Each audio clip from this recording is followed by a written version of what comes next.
cultured person is one who knows something about everything and everything about something.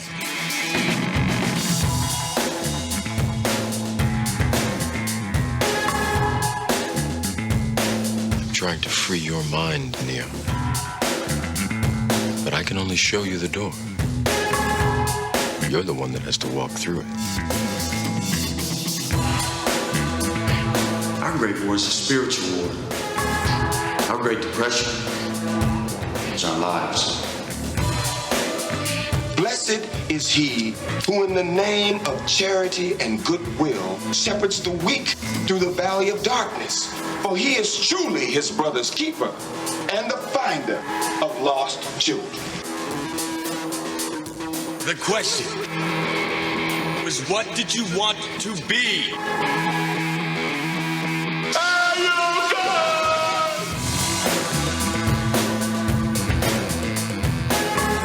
You're like a big bear, man.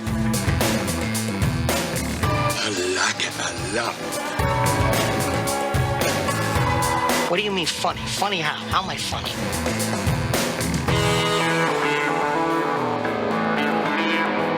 This is the moment we've all been waiting for. Ladies and gentlemen, let's get ready to Houston, the Eagle has landed. Yes, mates, here we go.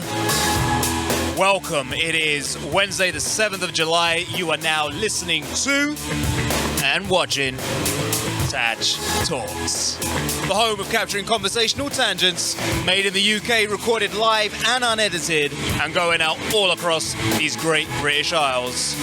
To pebble beaches and across the sandy shores, to leafy green villages and to crowded concrete cities. From down south to up north, from mountain high to valley low, to where east meets west. And out across the whole of these United Kingdoms, as well as the whole global village that we call Planet Earth. I'm your host, Taj, like Taj Mahal, but I say Taj. Wishing you a Wednesday welcome to your Friday, or Saturday, or Sunday, or whatever day you're watching this. Thank you for stopping by once again to be part of the journey. Special hello to all my JRC people. Good to have you all back again. So, now that you're here, I just have one question, which is, are you ready for the tangents? Yeah, man. Here we go. Okay. So, another TAJ Talks. Talk number 4. We are well and truly on a roll, people. I'm getting into the swing of things. Again, another rush. For every single one is always a rush. And I have to tell you, I keep getting into fights with that thing. These things. Not these. That particular one. That left-handed... No, it's the right. The right boxing glove. Every single time when I'm getting ready to do the show, it just decides to just fall over and not get back up, and it's just such a kerfuffle. It's such a kerfuffle. So yeah, I'm every single time it just keeps falling over. I had to put a flipping Dr. Pepper can behind it. Should I mention Dr. Pepper? I don't think it matters. Like I say, but I was going to say, no one's really watching this at this stage, early days, blah, blah, blah. However, I have got to say, the last talk with Auntie Heather. You know, the 3 tripod pillars of TAJ Talks has been laid down, and with that one, my goodness, viewing, we have a milestone here, over 100 views now. The channel has had over 100 views. Now, I know for people out there who have 2.7 thousand views out there, or subscribers. I have 3 subscribers. Thank you for the 3 subscribers. I know who 2 of you are, actually, but there's a mystery 3rd subscriber. I don't know who that is.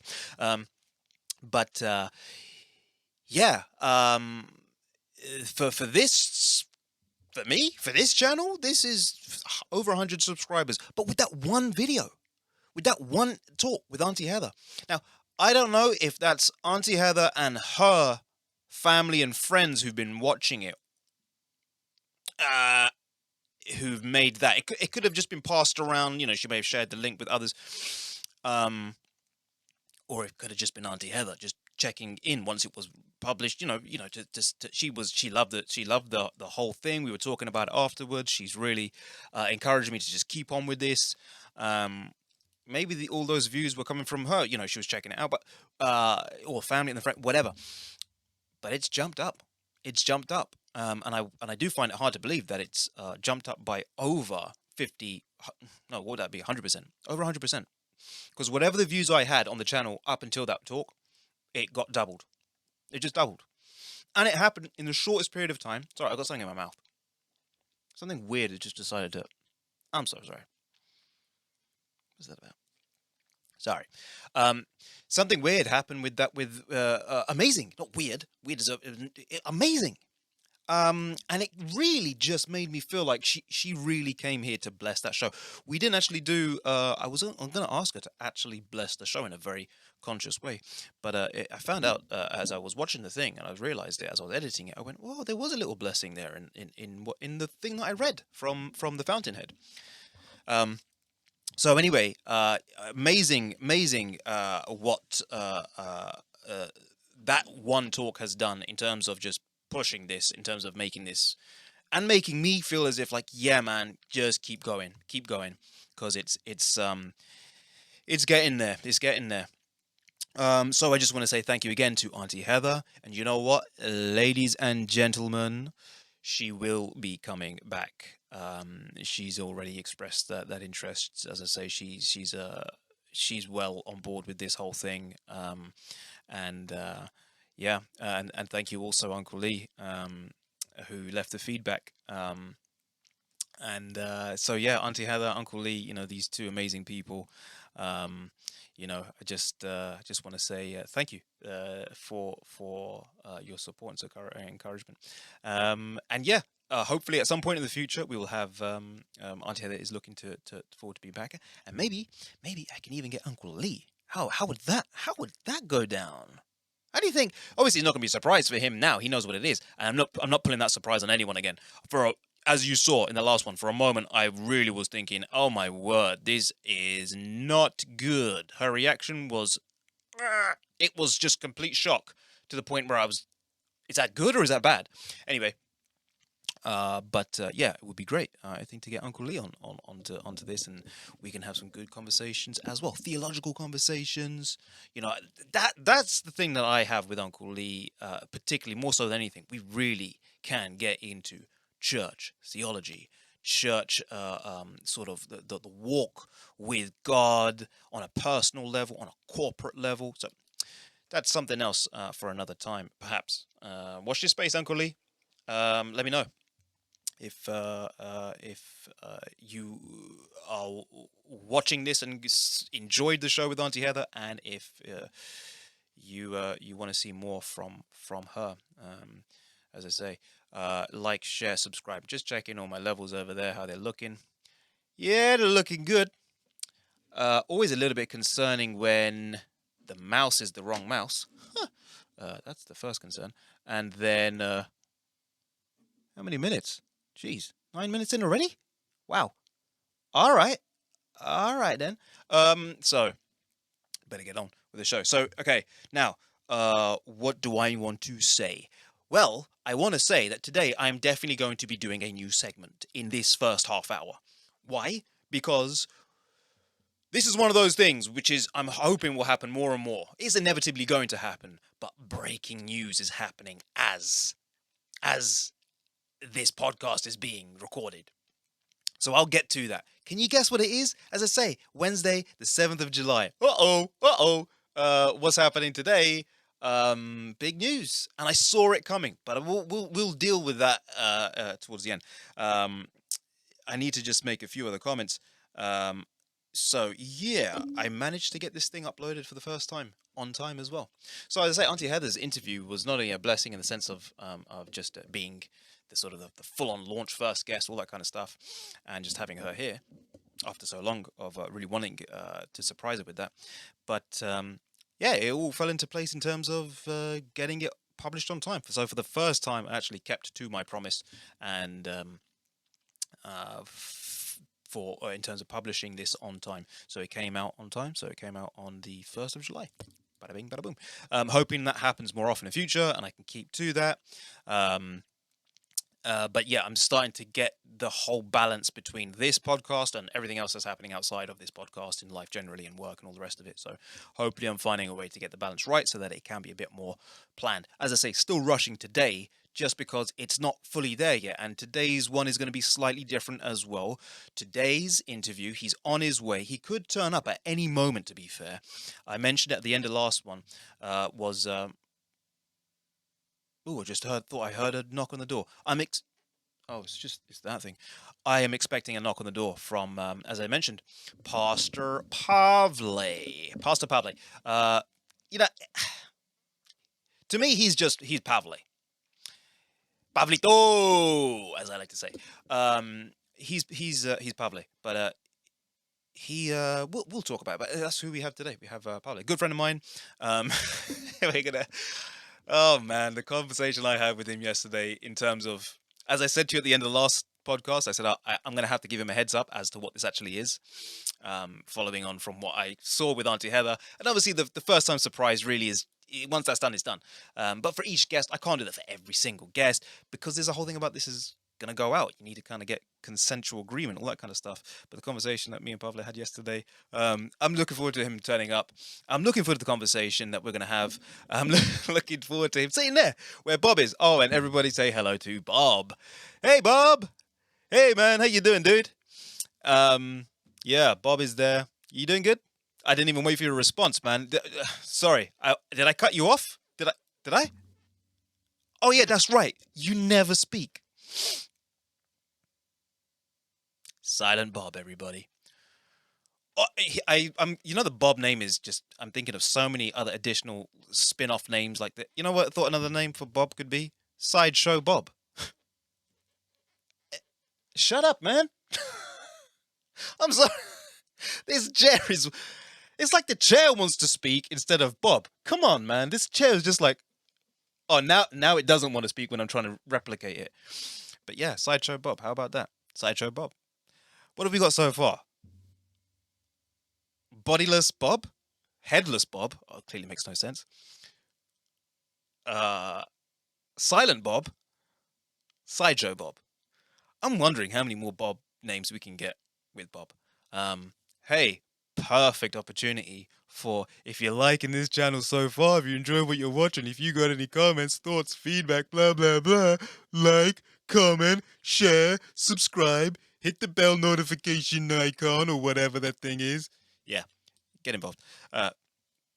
If you feel like you want to, not that you have to. That sounded a bit like get involved. Enjoy. Sit back, relax, watch, and enjoy the tangents and the madness. Anyway, Bob, good to have you here. I gave him a scarf today. I think that went well with his kind of aviator look that he has going on. I was thinking of replacing his helmet as well. Anyway, he's getting way too much attention in this section. See you later, Bob. Well, not see you later. You will have to go though, because when Pavle gets here, you have to go. Wrong mouse again. So yeah, Bob. That's enough for Bob. That's it. No more on Bob. Okay. My notes. You see, I wrote my notes all like in. Should I even show you? No, I just didn't plan my notes properly, so I'm having to really squint down here to see what... Okay, so, yeah, okay. So, I got a thing uploaded on time, and I was going to say something else about the uploaded on time. Oh, yeah, because the things are getting a bit more rhythmic, and there's a bit more of a planning thing to this whole thing. One of the side effects, there's many side effects of doing this podcast. There's some brilliant things about this podcast, which kind of fit the whole reason why I started it. But I tell you one, and I'll mention that in the course of time. But one of them is that this room gets a Hoover every week now. Every week. No, every 2 weeks, I should say. Every 2 weeks, because I have a guest on every 2 weeks. Or, well, if it's a in-person guest, if it's in-house guest, so to speak. Literally, actually, in-house. If it is one of those, then this room gets a nice clean. It's actually a nice way to keep the place like regularly cleaned. Yeah. I should probably do that more often anyway, though, because that's part of why I was rushing today. Because I was just running around throwing pile of shirts over there and throwing Anyway, so that's just another thing, just to introduce to you.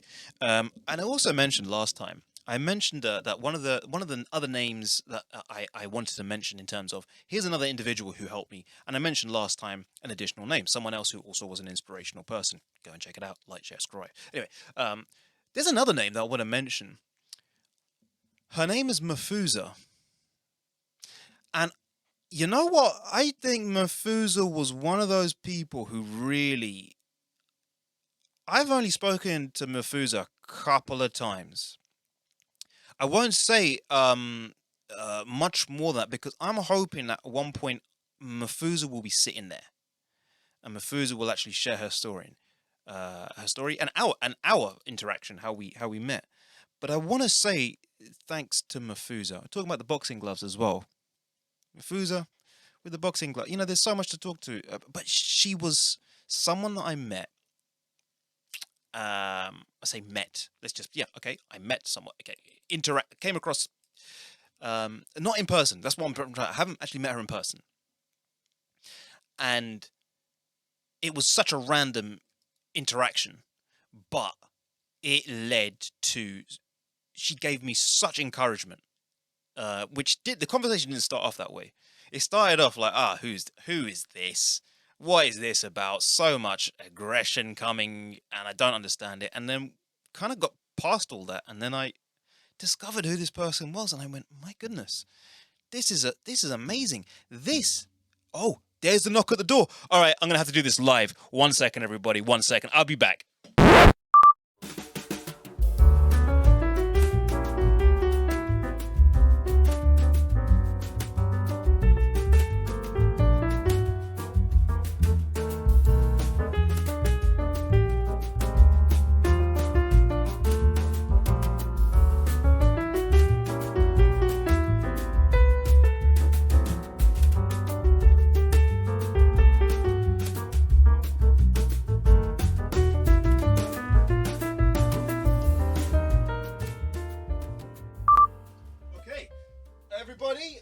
This is our guest. Get your bag settled down. Bob, I'm sorry, gonna have to get rid of you straight away. Bob's going. Is that Bob? This is Bob Pavle. You will meet him. Yeah, man. Look, make yourself comfortable. Sit there. This is the place. All right. This is the place. That mic. I don't even know if that mic is set up properly. Let me. I wrecked the place straight away. If you can balance that on top of the Family Guy thing, you know, with the family. There, that's it. There, you kind of rest it there. Perfect. Let me see if I can get this mic fired up right now. Ooh, that's hurting my ears. Okay. Now, why is that happening? All right, dude. Hey, swing that your way. There we go. 1, 2, 3. Grab those headphones. Headphones. Oh wow, this is a professional place, man. That's what I'm saying, man. That's what we're doing here. You're not playing. I'm not playing. Are you comfortable? Sit however you feel. Listen, I'm good. Hey, levels are good. You are good. Levels are good. You might not even need to do a... Now, why is that one coming in with such a weird... Trying to work this out. I don't know. You're the professional, TAJ. It looks like you've... Ought to be. Well, you seem to know what you're doing. This place looks... Wow. Sorry to just grab you straight away and just chuck you straight into this, man, but... It's fine. It's fine. How you doing, man? I'm great, man. I haven't seen you in... Wow. I don't know. Very long. Long time. Very long time. Very long time. Like I said... These are not working, by the way. I don't know if I'm meant to hear anything. They're not working. All right, we're going to have to sort that out. You can't hear yourself. That's all right. I can hear myself like this. Go on. Try it now. Can you hear yourself now? Can you hear me? Yes. Oh, wow. Oh, yeah. That's a nice sound, right? Yes, it is. Yeah. Nice, warm. Like a sun-kissed beach. Like a purring kitten. We'll talk kittens. Like a purring kitten. We will talk kittens because I have I have that down on my list. I literally. Is this a microwave? Yeah, that's a microwave. Do Yeah. you actually use this microwave? It's just there Or is for it just additional lighting, I can and see. I had an idea where I would additional lighting? additional lighting. You can see there's a lot of light. So going on that light actually makes a difference. Not really. No, additional lighting in terms of like another Ambient light. aesthetic I kind of see, thing. I see. Yeah, like the big flashy sign behind you. There's a weird echo, and I don't understand where the echo is coming from. I think your one is way too high. I don't know. There's no echo on my end. So. Can you see that? Look at, all right, so you're the bottom one down Yeah. there. That's, all right. Everybody's free. I say everybody. Pavle, seriously, there's probably there's 3 subscribers, and I think there might be 7 separate viewers. All right. And amongst those 7 separate viewers, they're obviously coming back to watch it and rewatch it. And I was going to say, because I saw that your last thing had 40-something. I was just talking about the one with Auntie Heather. Yeah, it was. So these 7 people have all watched it from 7 different devices. Yeah, it could be a bit of that. It could be a bit of sharing it with people. Yeah. Oh, what's that? I don't know what that is. I think it's because I don't know, man. I came in and I messed things up. No. Okay, I can hear myself again. I can hear you again. It's just the. It's just the echo of. It is what it is. It is what it is. Your thing is coming in your right. little. Yeah, carry on speaking because I can actually do a mic check on this. Bouzouki, little. You've got white Jesus. White Jesus. The neon lights. White Jesus. You've got everything, man. Yeah, it's I mean, I'm there. There is no set plan. I don't really know what I'm doing. So what I'm usually let's just go straight into it. Basically, I was doing the intro. Yeah. So everybody, okay. Back to talking to everybody over there. That's my talking to everybody camera shot. I got one camera over there where it's kind of like both me and you can be seen on that one, and then that's where you are. And you've sat over there. Okay, yeah, that's all good. I can kind of move that. That's fine. I can do this. Just make sure we centralize your face like that kind of thing. So I was just talking to them. It's like this thing. We got an ad break coming up over here, and what I do in the first half hour of the show is just introduce, kind of recap how TAJ Talks is going, what the last sort of week has been like for me, or 2 weeks, editing, all that kind of stuff, and then that's it. And I'm just working through my notes of things that I was trying to say to people. So weird. I don't know what that's about. I didn't experience this one last time. I'll have to check it. Something's gone a little bit weird. I don't think anyway, we'll get to that. Yeah, so I was just talking about this. So I was just sharing with everybody. One of the individuals, there's been several individuals over, in some cases, months, the last couple of months, I've met certain people. Some cases, it's been years. And they've all kind of been part of this whole thing of like feeding in. I'm talking like that, like the mic's in the way. The mic's the main point, Dad. You know, I'm gonna. Right. So I've been talking about people that I've been meeting along the way who've kind of, in one way or another, sown the seed. Why am I getting that wrong now? What's that? Sowed. That's it. Yes. Yeah. Sown the seed or sowed the seed. Sowed, not sown. Sown. Who sowed the seed? Sowed the seed. Sowed the seed. I'm an immigrant. English is not my first, so I'm afraid I can't give too much input on that one. I've been struggling with just scatterbraining with the lack of sleep, man. I'm just getting a little bit better. Anyway, I was just talking about this this person called Mafusa, and I was literally just saying, as you knocked on the door, I went, one day I hope Mafusa would be sitting there. So I just want to say thank you to Mafusa. I'm not sure she's ever going to find this. Just the scale of this program, how it's going out, is not going to get to Mafusa until.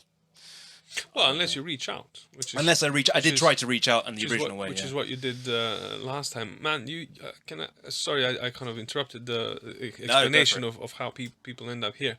But you took a leap of faith, man. When you looked at the camera and said, next time we got a guest, he doesn't even know it, but he's coming.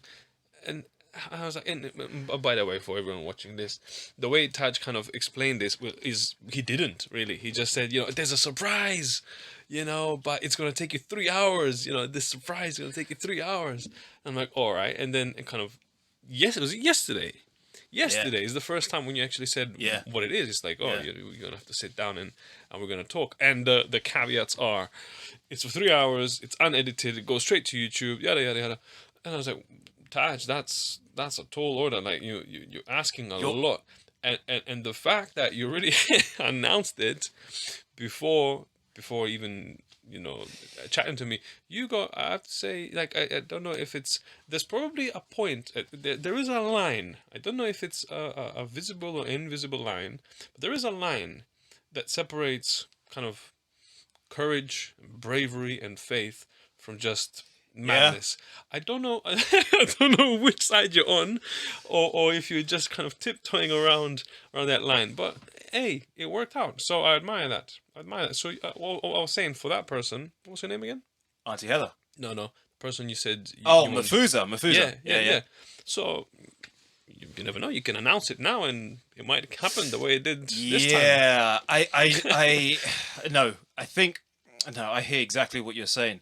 And his exact words were, Taj, this is a big ask that you're asking me. And I remember I just stayed quiet and I was thinking, okay. I wasn't expecting that though.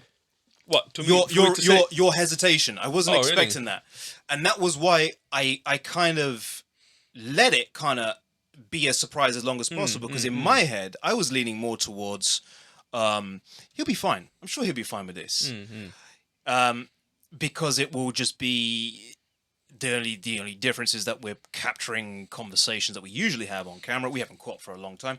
Do you know what? One of the things about this as well, it does depend on a certain level of trust. So I completely understood where you were coming from when you expressed your hesitations. I just wasn't expecting it to be that way. I thought it would be more along the lines of, hey man, great, this is going to be fun, let's do it. We've got to be careful about what we say. But I understood instantly why. And we can go into that either now or off or in the breaks or one of those things. But I understood instantly. And I knew that this was, when I made that announcement in the last one, I made it on the basis of like, as I said, I caveated that even at the end of the last one, I will give him a heads up. I have to. And I have to do that with every guest going forwards, even with Auntie Heather. Don't know if you saw the reveal with Auntie Heather. Had her blindfolded and everything. Did you see it? I saw it. Man, she was... I have never seen her like that. She was... and I was literally going, what is that? What does that face mean? Oh my goodness, she's not happy. I thought she wasn't happy at one point. I thought she was looking like, right, this is great. But I'm also being recorded, and I'm not sure about that. And I didn't get a chance to... And so that's when I realized, like, okay, as much as this may be exciting for me, and this is something that I've wanted to do for a long time, blah, blah, blah, it's not necessarily going to be... That's the same angle that other people come from. So I have to say thank you, man, for turning up. Man, it's fine. Do you know what I mean? I don't know who put this chart or this list together, and how I came across it, but apparently there's a list of like the most common fears that people have, phobias and fears. Okay. And like public speaking is right there at the top. I don't know, in the first few, if not number one. It's like near the top. Fear of public speaking. It's the ad break music. All right. So you can carry on finish off that point. No, you can carry on as we go into it. I mean, and is there any more public forum to speak than in front of the internet, right? Yeah. So it's scary. I get scary stuff. As I say, the good news is 3 subscribers, which I'm happy about, but 3 subscribers, and I don't think there's many people watching this yet. But there's always a chance people could go back and watch it. Anyway, everybody, ad break. Not that there are any ads, just break, music break. We'll be back in 2 minutes for more conversations with Pavle. I was going to say Pastor Pavle. Pavle. See you back in 2 minutes.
Welcome back to TAJ Talks. Man, I should have said that earlier.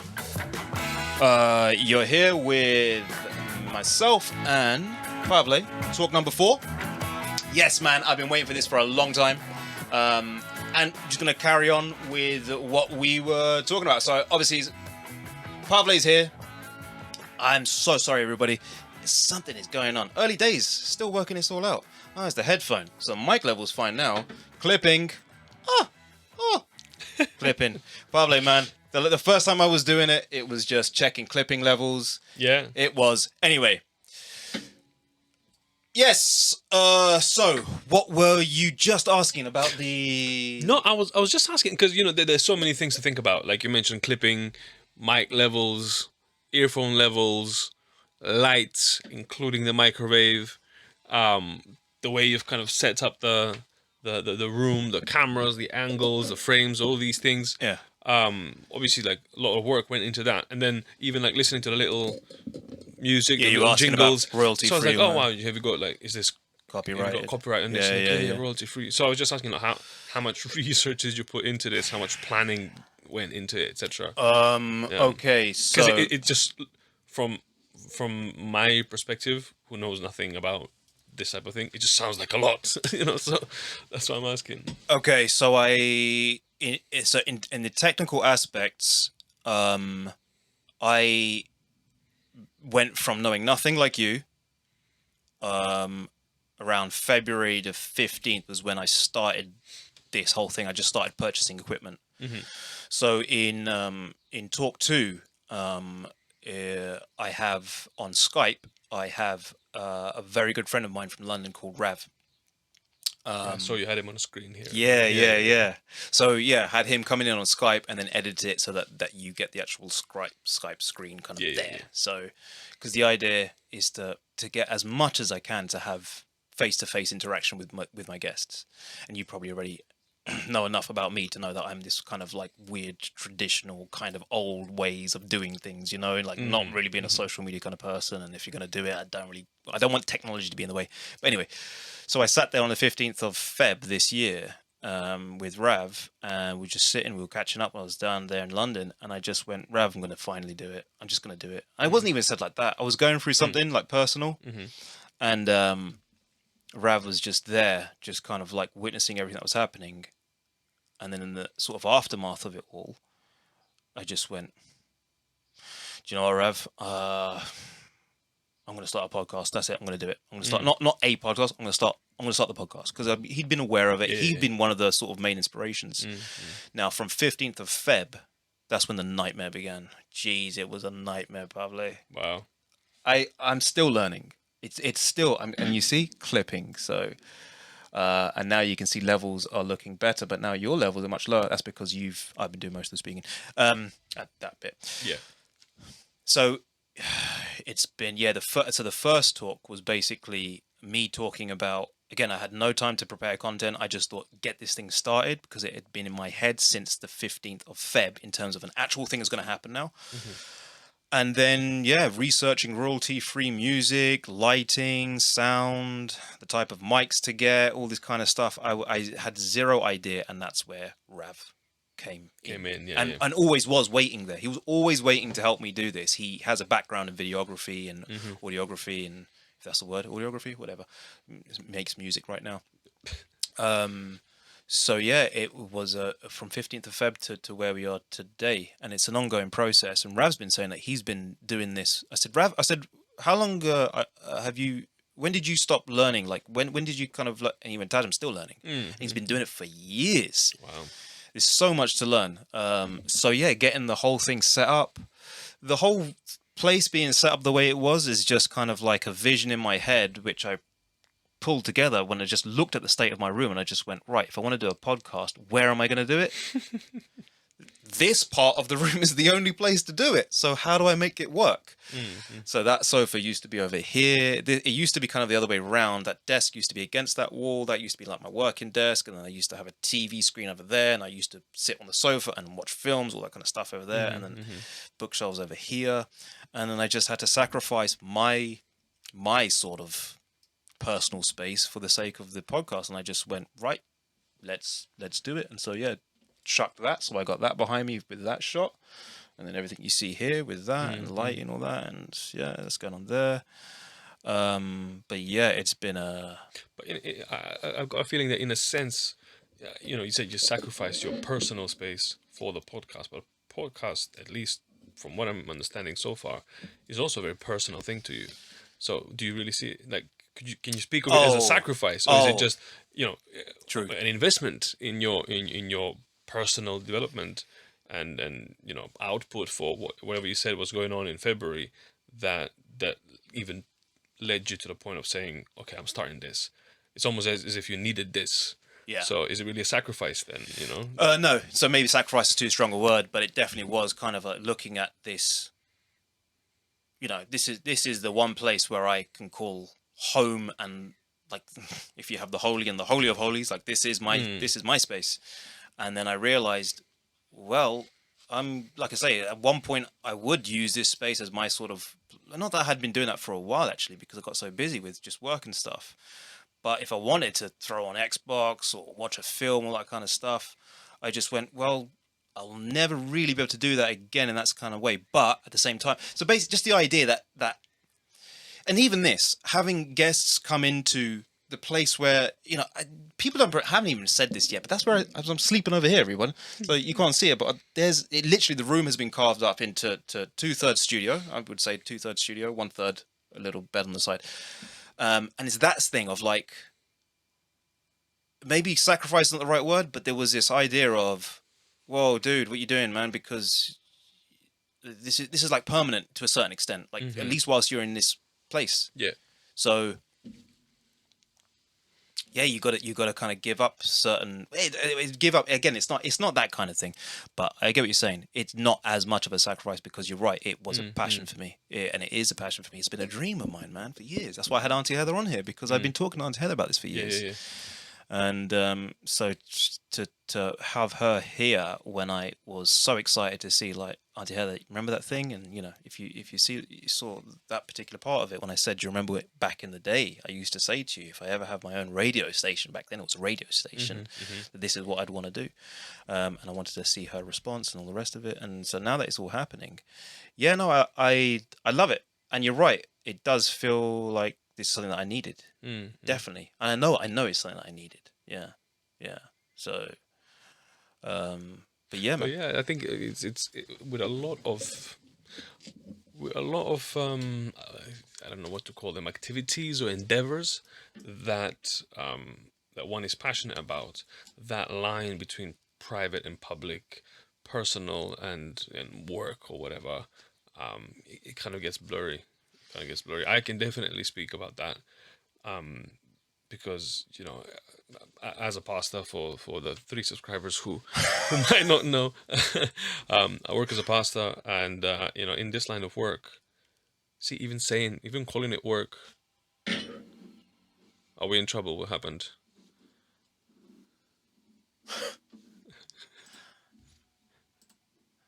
That was from the last show.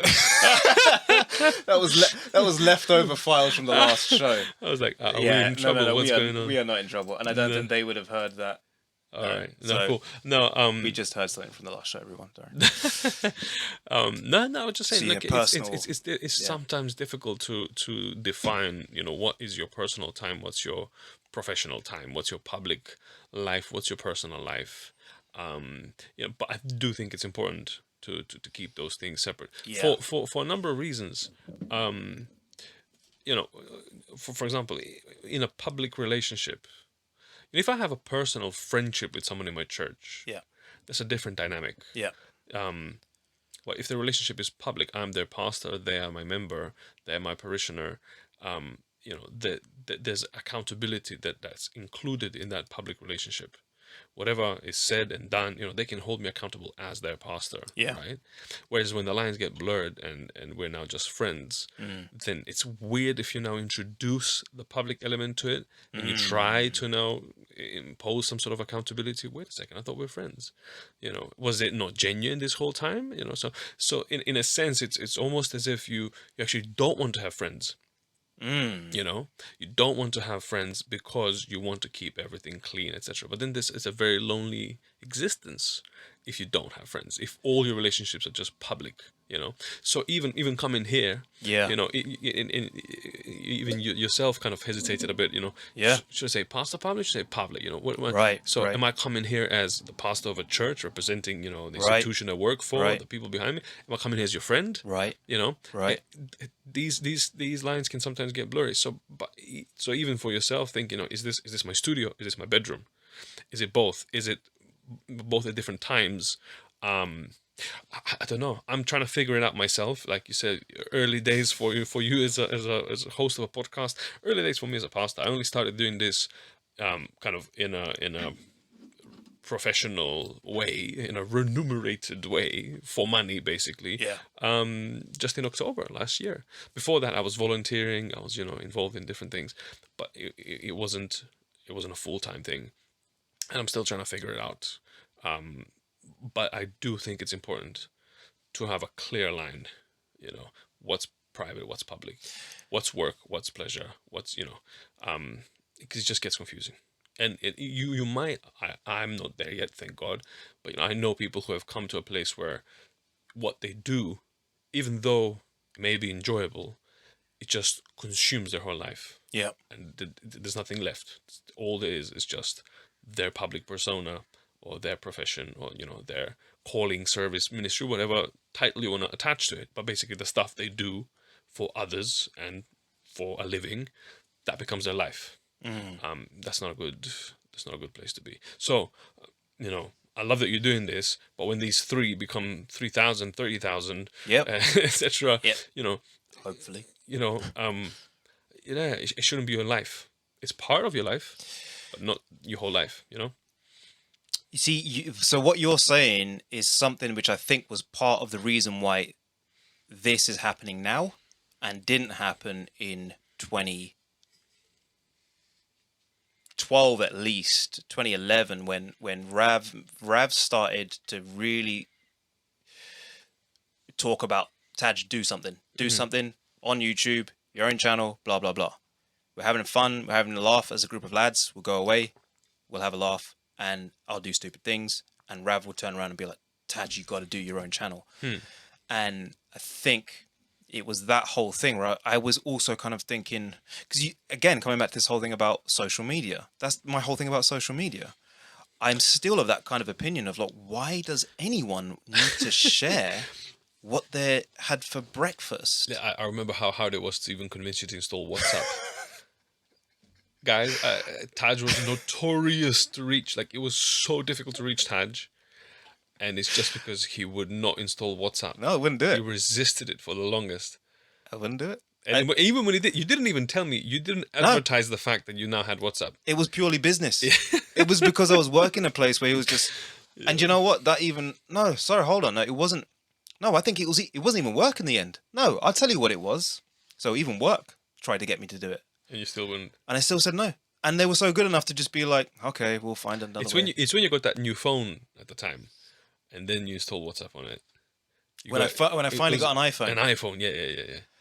Yeah, when I went from my my little Nokia sort of press the digit 4 3 times to get to the letter K. It's when I went from that phone. This was 2019 or something like that? That was when I was working on Grounds. I remember talking to Oliver Bayich about it. And I was like, me and Oliver were having this conversation on Grounds. And we were talking about the evil of technology and all the rest of it is taking over our lives. And he was like, yeah, man, we got to find a way. And I went, Oliver, I'm going to do it. I'm going to get rid of my phone. I'm going to get one of those classic old bricky phone things again. Because Nokia had just released those old phones, re-released them like a new version, but a nice slimmed down kind of thing. And I actually went and hit it, but he didn't. And I was like, Oliver, man. I was like, hey, man, what the hell? I'm walking around with this crappy phone now, and you're still... And he was like, you really did it. And I was like, yeah, man. And he's like, how's it going? And I was thinking, do you know what? There's certain things where I really do wish I had the SatNav app on this thing. But anyway, so... oh, dude, where have I gone with this? Tangents. Well, the tangent was you were talking about social media was something you resisted very strongly. And it wasn't work. Yeah, it wasn't work what they did it. Yeah. So at work, they were fine. They were happy to go with the workaround. They found some other way. Yeah, no, it was... Before that, you were saying, like, how you couldn't understand why would people want to share their whole life. Why Yeah, would you not? yeah. And so and that's when your mates were encouraging you to do something. Why did I bring Oliver into it though? Why did I go to the Oliver story? You're just explaining how you ended up with a brick phone. Oh yeah. Oh yeah, because you were saying it wasn't until I finally got the iPhone and I was explaining how I had that sort of bricky phone. Yeah. Not that it was a brick. It's a good phone. If I had it to hand, I could show everyone. It's a nice phone. I would still go for it, man. Yeah. No, it is a nice phone. Look at that face. It is a nice phone. Oh, but it's just maybe about 25 years behind its time. But yeah, it's a good phone. Yeah. Behind its time, in the sense that the world has decided now that the world wants a phone to be more than just a communication device. So that basically the world has decided we're walking around with mini computers.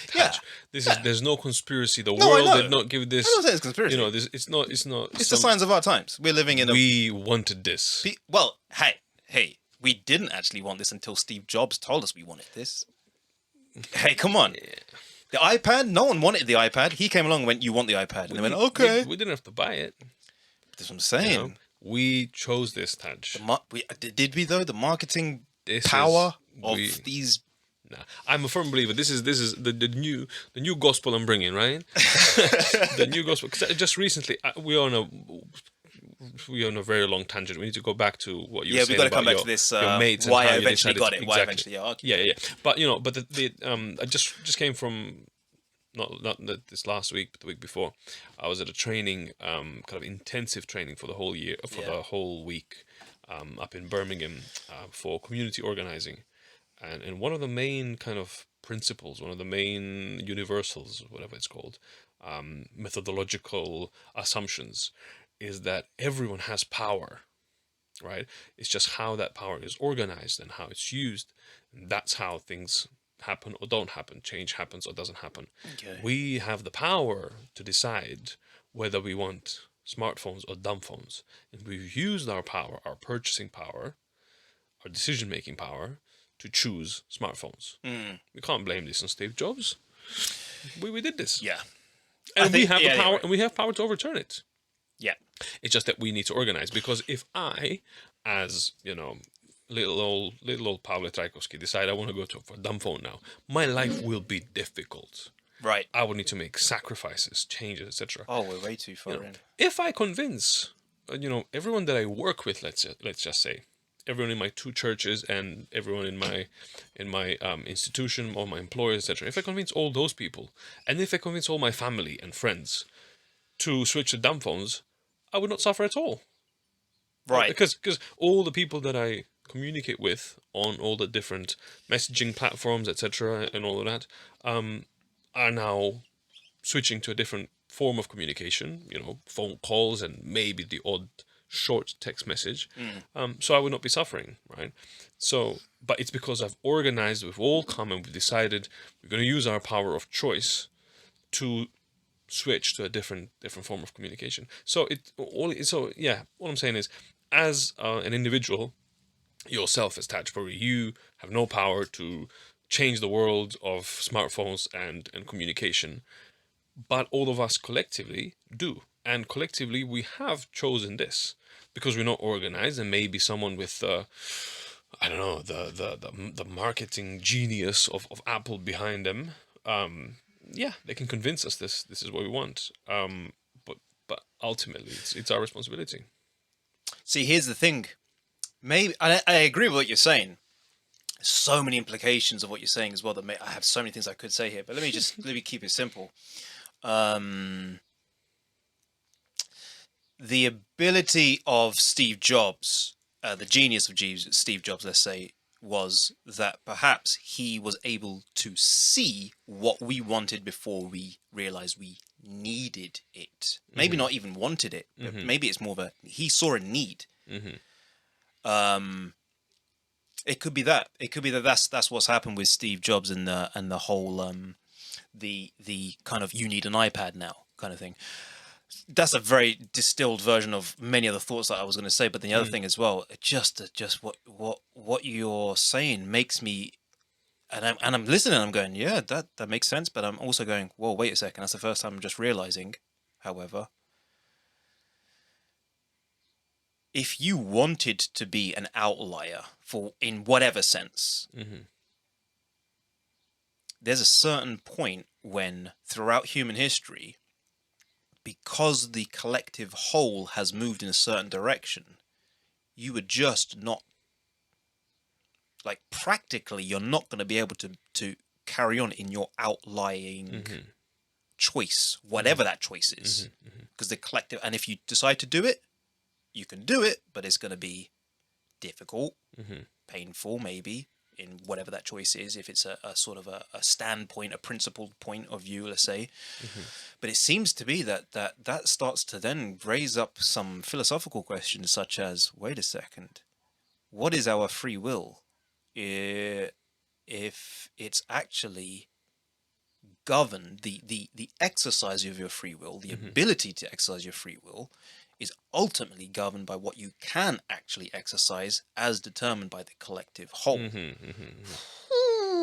So I don't want to go into that right now because we're going to go on a real huge tangent. If you want to, we can. But I wouldn't mind. Well, I mean, this is the raw deal that people would are getting. This is Taj and me. Just I warned you. I warned myself, and we're warning them. Yeah. But listen, but you've got a structure, so I don't want to. No, let's just do it. Let's just go. I got points. I've got a notepad and pen. We can come back to any one of your other tangents. Fair enough. Then I mean, freedom. I think there's a perversion of what the word freedom means.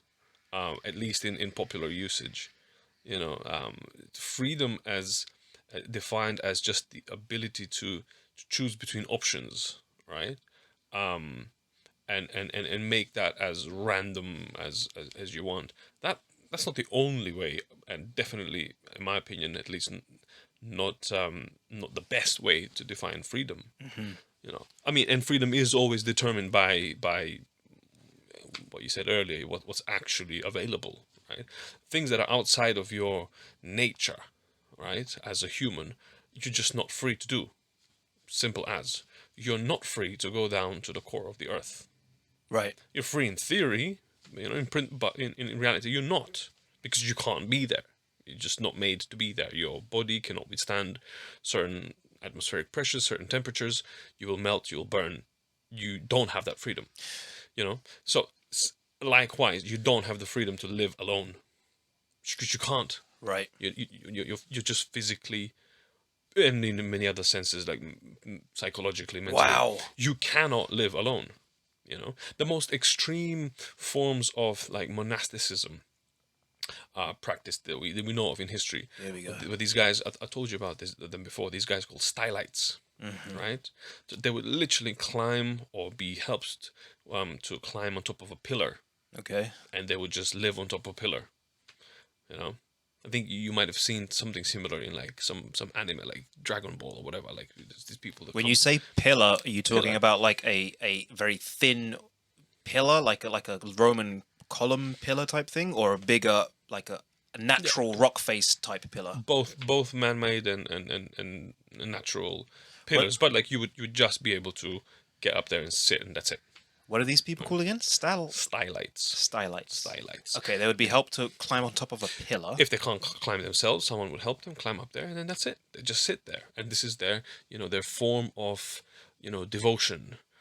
Is to live life completely separate from all temptation and all the evils of the world, and be, even physically closer to heaven, because they're, lifted up from the earth, etc. And there's a whole logic and even a very, what's the word I'm looking for? A very, you could justify this if you start from some, if you accept some basic assumptions. Yeah.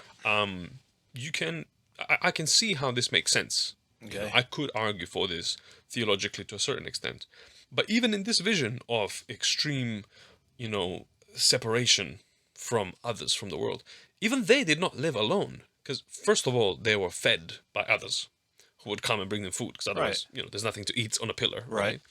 Second of all, people would use these moments of interaction, and even just come specifically, even if they're not coming to bring food, they would specifically come to ask questions. They would see this person who must be of a different, different genre from the rest of us, because he's living on top of a pillar. So he's either crazy or he might be onto something, or both. But it's worth talking to him, right? Because it was mostly men who did these sorts of things, and people would go in and talk to them, ask them questions. What do I do? I've got this dilemma. I'm struggling with this. My prayer life. I'm confused what to do in my personal life, private life. All sorts of questions they would bring to them, and so they lived in community with people still, even on top of a pillar. It's just you cannot not be in community or in some sort of interaction. Right. And if I want to use the kind of dictionary definition of the word, you cannot be apolitical. Right. Politics in the sense of just doing life together, living life together. Right. All your choices, even the choice to be on top of a pillar, is a political choice. Yes. And has political Yes. implications, etc. So, there's this fantasy that we can somehow have some sort of freedom. that is understood as independence from other people, from organized ways of life. Currently, the only one we know is the state, unfortunately, but it's the only one we know. So, apart from the state, apart from other humans, apart from the market, consumerism, all these things, they're impossible to a certain extent. Now, is that to say that we can't imagine life without the state and without the market and without consumerism? No, absolutely we can, and we should, and it's possible to live without those forms of organized life, but they will be replaced with other forms of organized life. You cannot live alone, basically. So, in the sense of making choices, yes, there are certain choices you cannot make on your own. You just don't have that sort of freedom. I think so. In that sense, freedom is. I think there's a very naive conception of freedom amongst many people already. Jeez. How long was that? That was another half hour. All right. That's it. I mean, we got 1, 2, 3, and if you want to do the last segment, make it another one. Jeez, it's just flying by. That's what I'm saying. That's what I was going to say to you yesterday when I was talking about 3-hour podcasts. I was like, in my head, that's not okay. Whether people want to watch a 3-hour podcast is a different matter. Anyway, we need to pick this up on this whole freedom stylites. Okay, we'll pick this up after the break. You're here with me, Pavle, talking on Talk 4 of TAJ Talks. Still not happy with this thing, man. Sort it out in the break. All right, join us back in 2 minutes after the break. Yeah.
Welcome back to TAJ Talks. You're here with me, Taj. Not Taj. You can call me Taj like Taj Mahal, but I say Taj. I don't know why that's become a thing on this thing. Anyway, welcome back to TAJ Talks. We're going to carry on a discussion with Pavle. Loving it. We just went straight into it. Just shotgun the whole news segment I was doing in the intro. I'll do that at the end. I had so many things I was going to say. Forget it. That's just the way it is. Sorry, That's the way it is. No, don't apologize. It's brilliant. I love it. That's what I love. I just love... It's literally just... It's the only difference between what we would do otherwise in meeting up is the fact that we've got things in our faces that are getting in the way. Like, I'm talking to you and I can't see your mouth, and I'm so aware that I can't see your mouth. I can see your two eyes just like peeking up above that little pop filter. Put this low? No, that's fine. Actually, if you can, if that still works, I think sound-wise that still works. Yeah, the camera, I just want to check. That looks good. That looks like a good shot, man. Yeah. Even with you destroying my studio with the cloud neon light. Actually, you put that the right way. You put that perfectly. That's good. Yeah, no. Yeah, but yeah, that's all it is, man. It's just normal conversations with cameras. Anyway, you're talking about the naive idea. Yeah, the naivety of what freedom is. Yeah. I think there is a huge amount of naivety about what freedom actually is.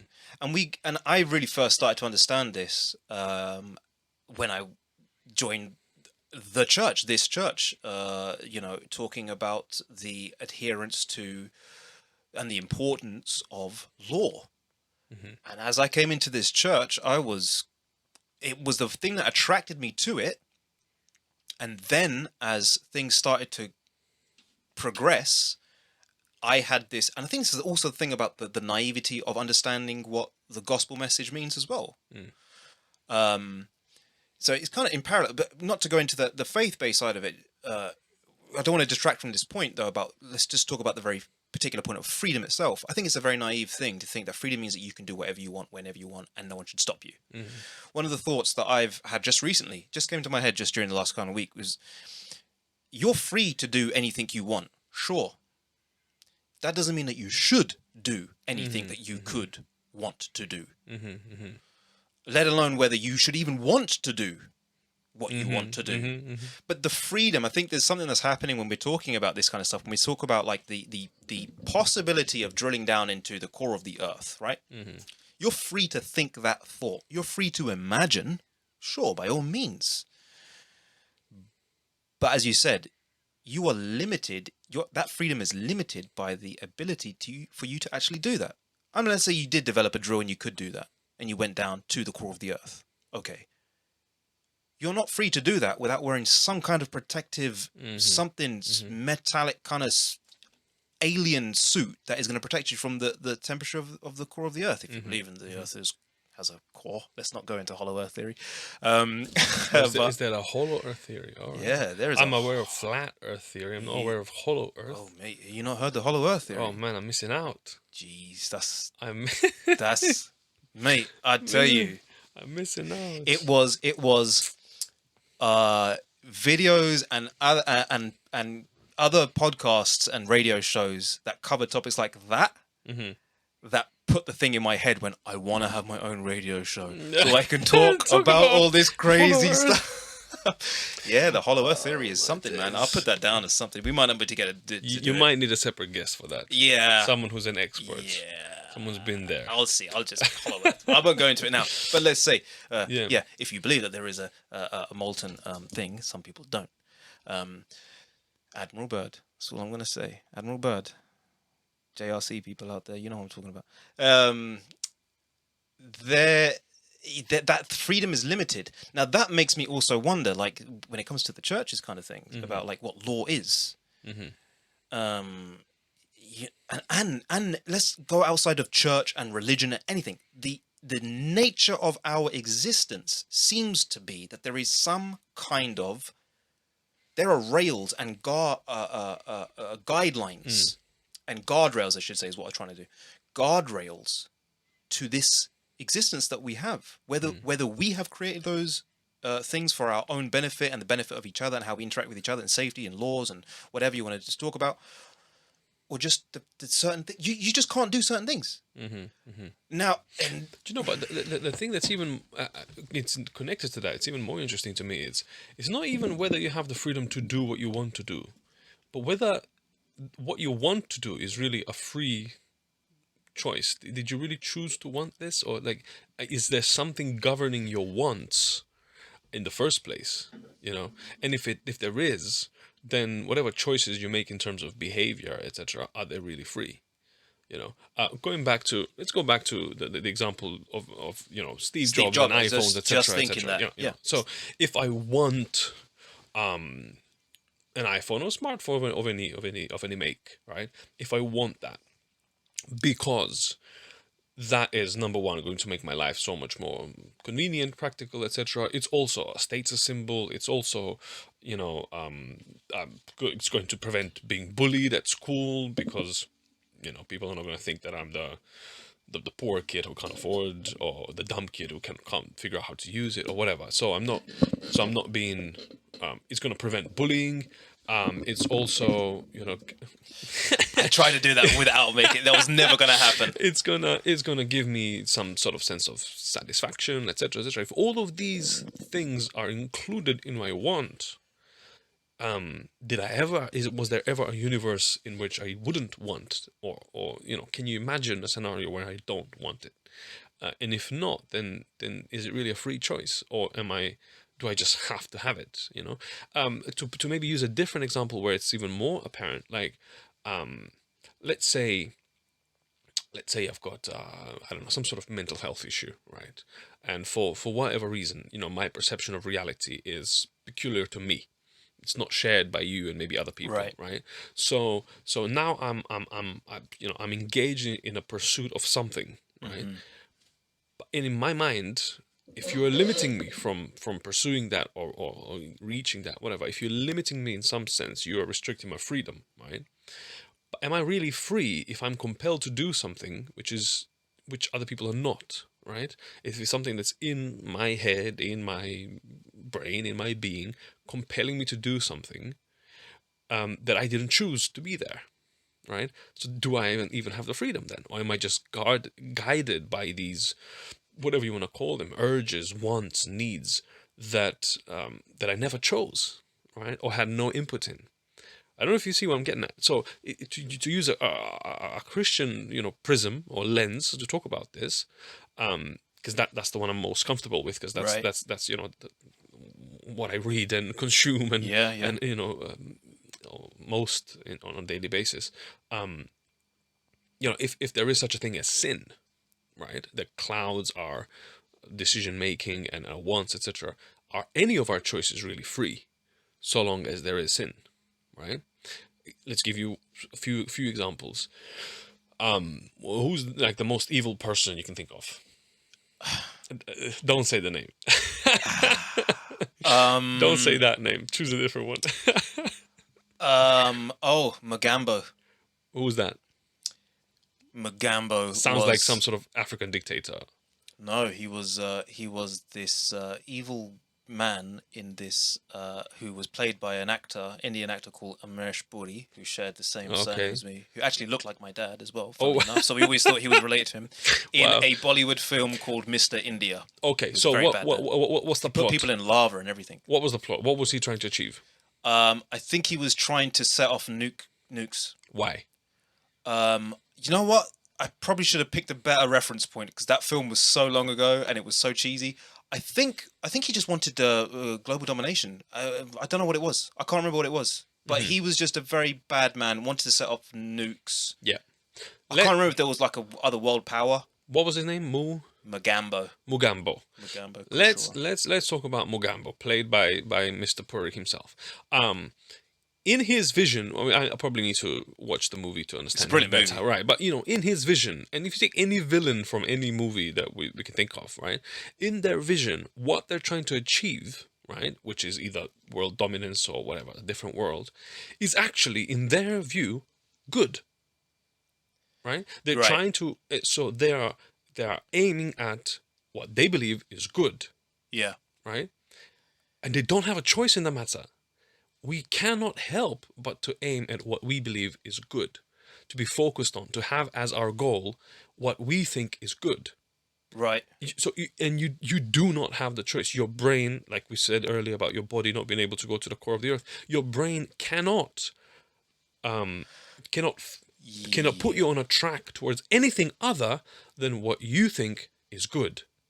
Even if that means, in his case, setting off nukes and killing lots of people, and but because the ultimate outcome is what he decided is good. When his brain was making the decision whether we should aim for, throwing petals from helicopters or throwing nukes from airplanes, he went for nukes because that was better than petals, in his opinion. Right? So there's something to say about his opinion being clouded, his opinion being corrupt, etc., etc. But still, from his perspective at least, he's aiming at what he believes is good. Right? So you can't help but aim at what's good. If we accept the premise, the axiom, whatever, that's shared between all faith systems and also beyond that philosophy, etc., that the ultimate good, let's just decide to call that thing the ultimate good, God, for the sake of argument, then all your actions are aimed at achieving or coming closer, achieving some sort of union or coming at least closer to God, right? Except some people on that journey will decide that they need to climb on top of a pillar. Some will decide that they need to go in and feed the hungry and heal the lepers and whatever. Some will achieve that they need to nuke the Western Hemisphere. Some will decide that they need to, you name it, right? But they all actually are aiming at the same thing, however misguided they may be. Right. As in the pursuit of what they believe to be good. Right. Now, that belief is where the corruption can happen, and often does happen. Right. And many would argue it's impossible not to have a corrupt vision of what the good is. Yeah. But that we are all aiming at the good is outside of our choice. That's a given. That's the definition of being human. Just like the definition is you can only exist in certain temperatures or within certain pressures, atmospheric pressures. Beyond that, you burst.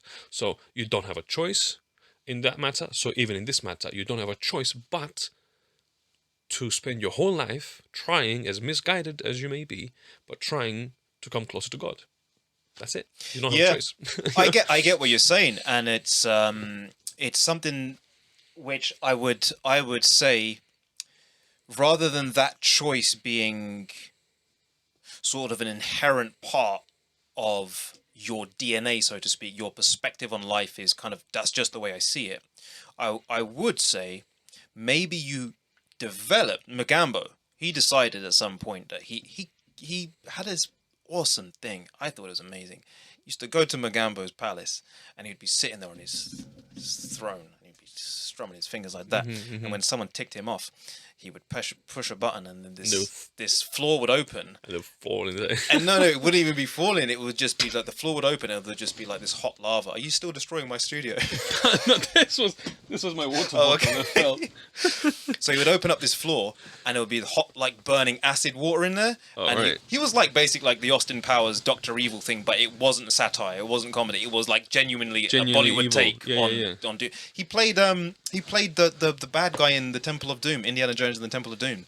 So that guy who played the evil man in Indiana Jones. I was single digits old when I watched Indiana Jones and the Temple of Doom. Yeah, he's passed away now. But he the funny thing was that he looked very much like my dad. We always used to sort of joke about that and be like, man, Dad, is he actually related to us? He could be. His name was Puri. Anyway, so maybe Magambo did that as a result of a series of choices that he did make. So when someone pushed him over in the playground, right, because he had this, huge dictator's jacket on when he was running in the playground, all the kids were just like, you look like an idiot. Why are you doing that? And they push him over and they tease him, they bully him. And he made a choice. And I think there's two things. Number one, just to keep it simple. Number one, I think that we are kind of able to make those big choices later on down the road, even though they seem so monumentally huge, that it's like, I cannot see this any other way. This is the way I see it. But why do you see it that way? That becomes an important question. Why do you see it that way? Why can you not see it another way? And then that could be because, well, wait a second. I made a series of smaller choices which led to me having a more and more warped worldview. Again, up for debate, what's warped, what's not. Yeah. But under all of this, makes me also go, isn't that the whole premise of the not just the Genesis narrative, but the biblical narrative and many other narratives as well? The whole yin yang thing, good and evil, and then knowing the difference, and then accepting that life is also abstract enough and you know, it's ambiguous. The lines are not clearly defined, because even if you do have your yin yang and your black and your white, you got a black dot in the white bit and you got a white dot in the black bit. It's like, it's not as simple as just black and white. And so the whole process of freedom seems to be, or exercising freedom seems to be kind of caveated with, but do you have the wisdom? I mean, this is what me and Arteta were speaking about last time, the wisdom to discern right from wrong. But then that comes into a whole other thing of, is there right and wrong? You know? Yeah, I mean, and you know, I wouldn't want to try and you know, impose my vision and my ideas about where you could try and look. I'm not saying find, but try and look for the answers. Right. But I would say this though, and I think this is a safe enough thing to say for anyone really. If we accept, on the one hand, what I was saying earlier, that we always do have a choice, and that everything that's happening to us is because we allow it to happen to us, because we are not using our power to try and change it, and because those who are responsible for the things that are happening to us have greater power than us, and that's just simply because we have not engaged with others and built our power and then confronted the other power, you know. Right. So in a sense, if we accept that we are responsible and that we have the option always to change things on the one hand, I think the other side of the coin was what I was saying earlier, that do you ever really have a choice other than to run towards however you understand the good, you know? Yeah. I guess that can then only serve as a counterbalance, in the sense that it saves me personally, and I guess all of us, it saves us from becoming so entrenched and antagonistic towards each other, that we can't even imagine a world in which we are doing something together. Right. You know, power can only be built based on shared interests, common self-interest that we have in common, right? If we perceive ourselves to be on the complete opposite ends of any spectrum, whether that's religious, political, moral, ethical, whatever, if we perceive ourselves as being at the furthest possible ends of that spectrum, it's difficult to imagine what we might have in common. This can be something that grounds us and it kind of saves us from being judgmental, exclusive, etc., because we understand, you know, we are actually all trying to do the same thing, albeit in completely different ways, and sometimes mutually exclusive ways, but we are actually trying to achieve the same thing. We are all trying to create a better world. We just don't agree what that can or should be. But that means that we can sit down and negotiate. So then the question of what is right and what is wrong, outside of a religious context, a dogmatic context, etc., it's negotiable. We will decide together. You know, we can sit down and discuss and decide, and we are open, and we should be open to accept that it can also change. Right. You know, just because something is good as an activity, as a behavior, it doesn't make it good in a context where it causes some consequences that themselves are not good. I don't know. So you can. So in a sense, yes, ethics is absolutely situational by definition. Right? There's nothing that is good in itself apart from God. Right. But even that, we've seen everyone is trying to achieve that ultimate good. But in completely different ways. So other than God, there's nothing absolute. Right. Everything is up for discussion, debate, decision, etc. And I would even challenge to say even the existence of God himself is up for challenge and debate. I mean, it's a huge assumption. At least from the perspective of us as humans. Even what we say when we say the word God is negotiable. We need to sit down and see and agree what we mean by that. mean by God, yeah. And we don't often mean the same thing. Yeah. White Jesus, a big, big man, big old man with a white beard in the sky, is what some people believe in when they say God, and some people believe, the ground of all existence, this thing that's not a being, that doesn't exist but just is, the ultimate, what was it, the unmoved mover, whatever. Oh yeah, all these other things, but we still use the same language. So even that, you're absolutely right, is negotiable. So yeah. Oh man, so much again. I just you always do this, Pavle, where it's kind of like I can't quite just. I should just let it go. I want to say one thing though on that is there are some people though out there clearly who don't have the intention of doing good, and we can ask all the reasons why, but there are people out there who are doing things. They are basically just being there's so many other words I'd like to say right now, but I've made a pledge to not swear on this thing. But there are people Let's out there. imagine this. You know those people. charts that you see on social media, where you have like, what was it? Chaotic good, neutral good, true good, chaotic evil. No neutral idea evil. what you're talking about. What's this on days. social media? You got it all over the place. Basically, there's like a chart. It's like a grid, and I think it has like 9 fields. I'm gonna see if I can pull this up. And Do I need to type something in to find it? I don't type chaotic good, neutral good. Hold on. Start sharing. What did you do? I need to confirm stop sharing. Yep. And I need to record this because I'm recording the screen now. Sorry, everybody. Right. And then start sharing, generic monitor, that one. Start sharing, share computer sound. Sorry. What software is this, anyways? This is just Skype. Oh. This is just Skype to record this. Hopefully that's recording now. Okay. If this doesn't work, as I say, this is all recording. Yeah. Chaotic what? Chaotic good, neutral good, meme, I guess. Chart, that's it. Well, any of these. There you go. So just open an example. So that's the chart. Okay. There you go. Lawful good, neutral good, chaotic good. Okay. Lawful, neutral, lawful, evil. Right. So even if you imagine someone who is in the, what's this, bottom right, chaotic evil, right? Mm-hmm. All there's no reasoning to why they do things. They don't have a grand narrative. They don't have a grand vision. They just want chaos for chaos's own sake. Okay. The reason why they want chaos is because they believe chaos is better than order. Right? So they believe chaos is good. So they're in pursuit of the good. I see what you're saying. So ultimately, whatever they're pursuing, no one does anything because they believe it's bad. Even in some way, they are either benefiting themselves, which you can, on an outside perspective, you say, well, that's morally wrong that you would only do it for your own self-interest, but it's got nothing to do with it. You're just saying, but they don't care. They think that that's the best thing in their world. Exactly. And if I may preach on this channel, then you take that lens, and then you read the Gospel's account, and then you hear Jesus Christ saying, at the moment when he's being killed, saying, "Forgive them, Father."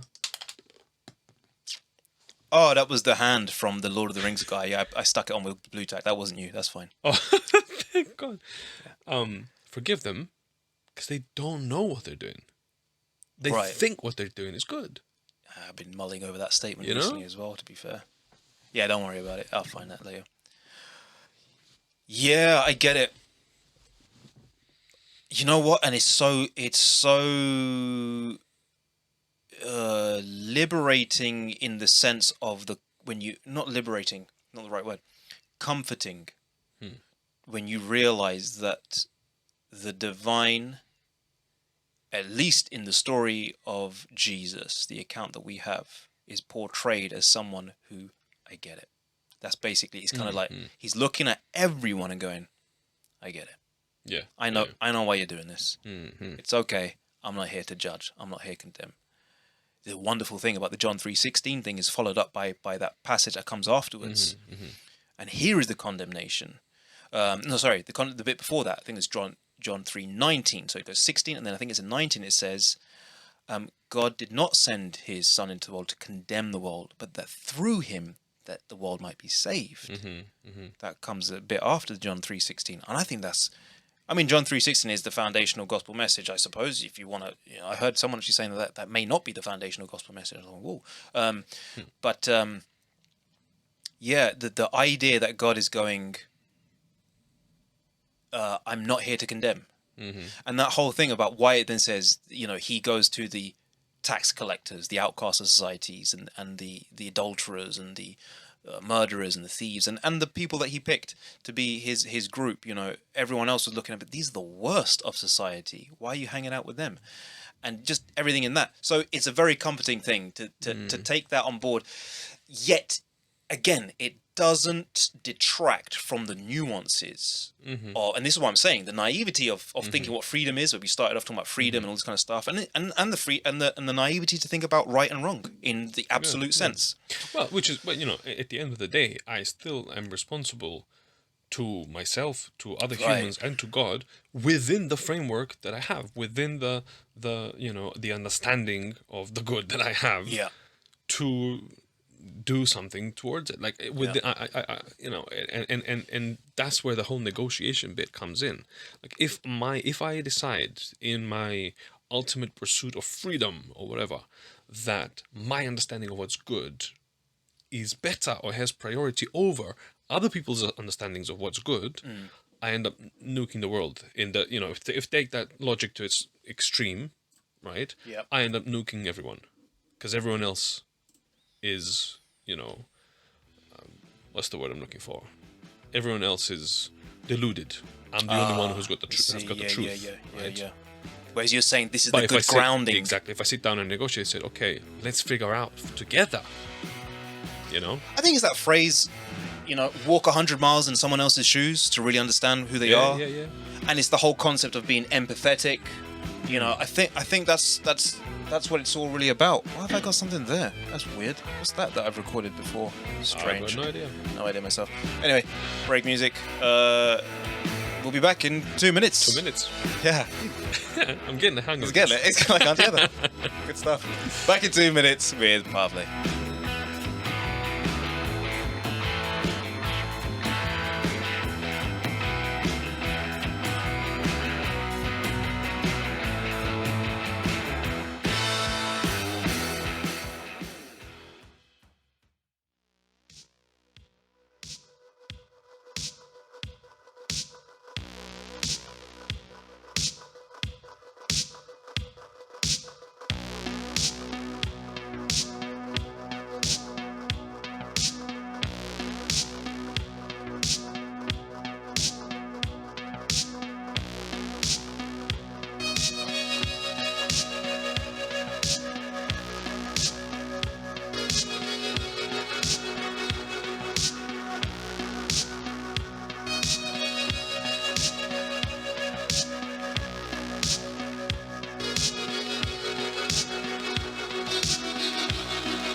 need to lube that chair. I might keep that comment in.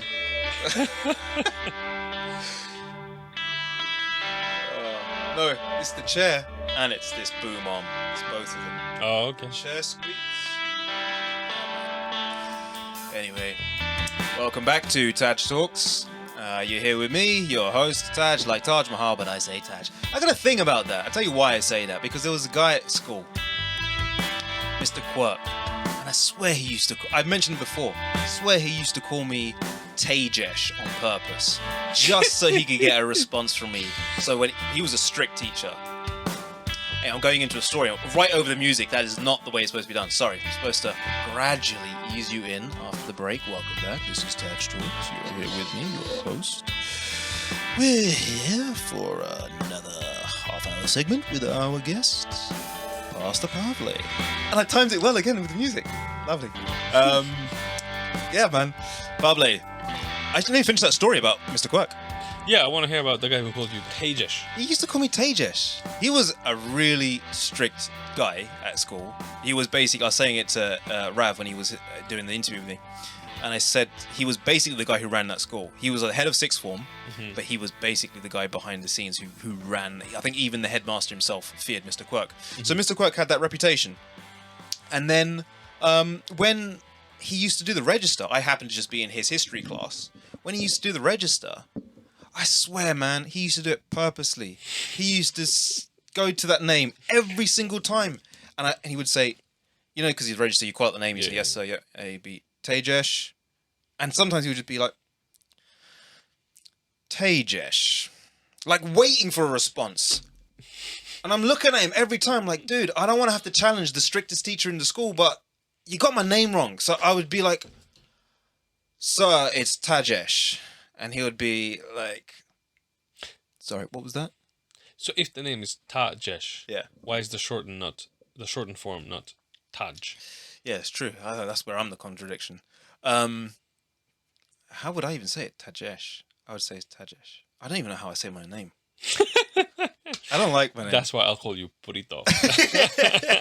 I said it already to people. I said I don't really call Pavle Pastor Pavle or even Pavle. I call him Pavlito. So yeah, Burrito's good. Burrito. I don't know. You're right though. Actually, if you say, if it's Tajesh, then it's Taj. If I say my name, if it's Tajesh, then it's Taj. Tajesh. I think I would introduce myself. But I think that even the sound ta is so British, like devoid of culture. No, it's just from a specific culture. Like, in my language, I can't even write ta. Like that sound. It's either or nothing in between. Yeah, we don't have that vowel. I'm definitely. It's either Tajesh or Tajesh in my language. Yeah, languages. So. I've not made the most of my cultural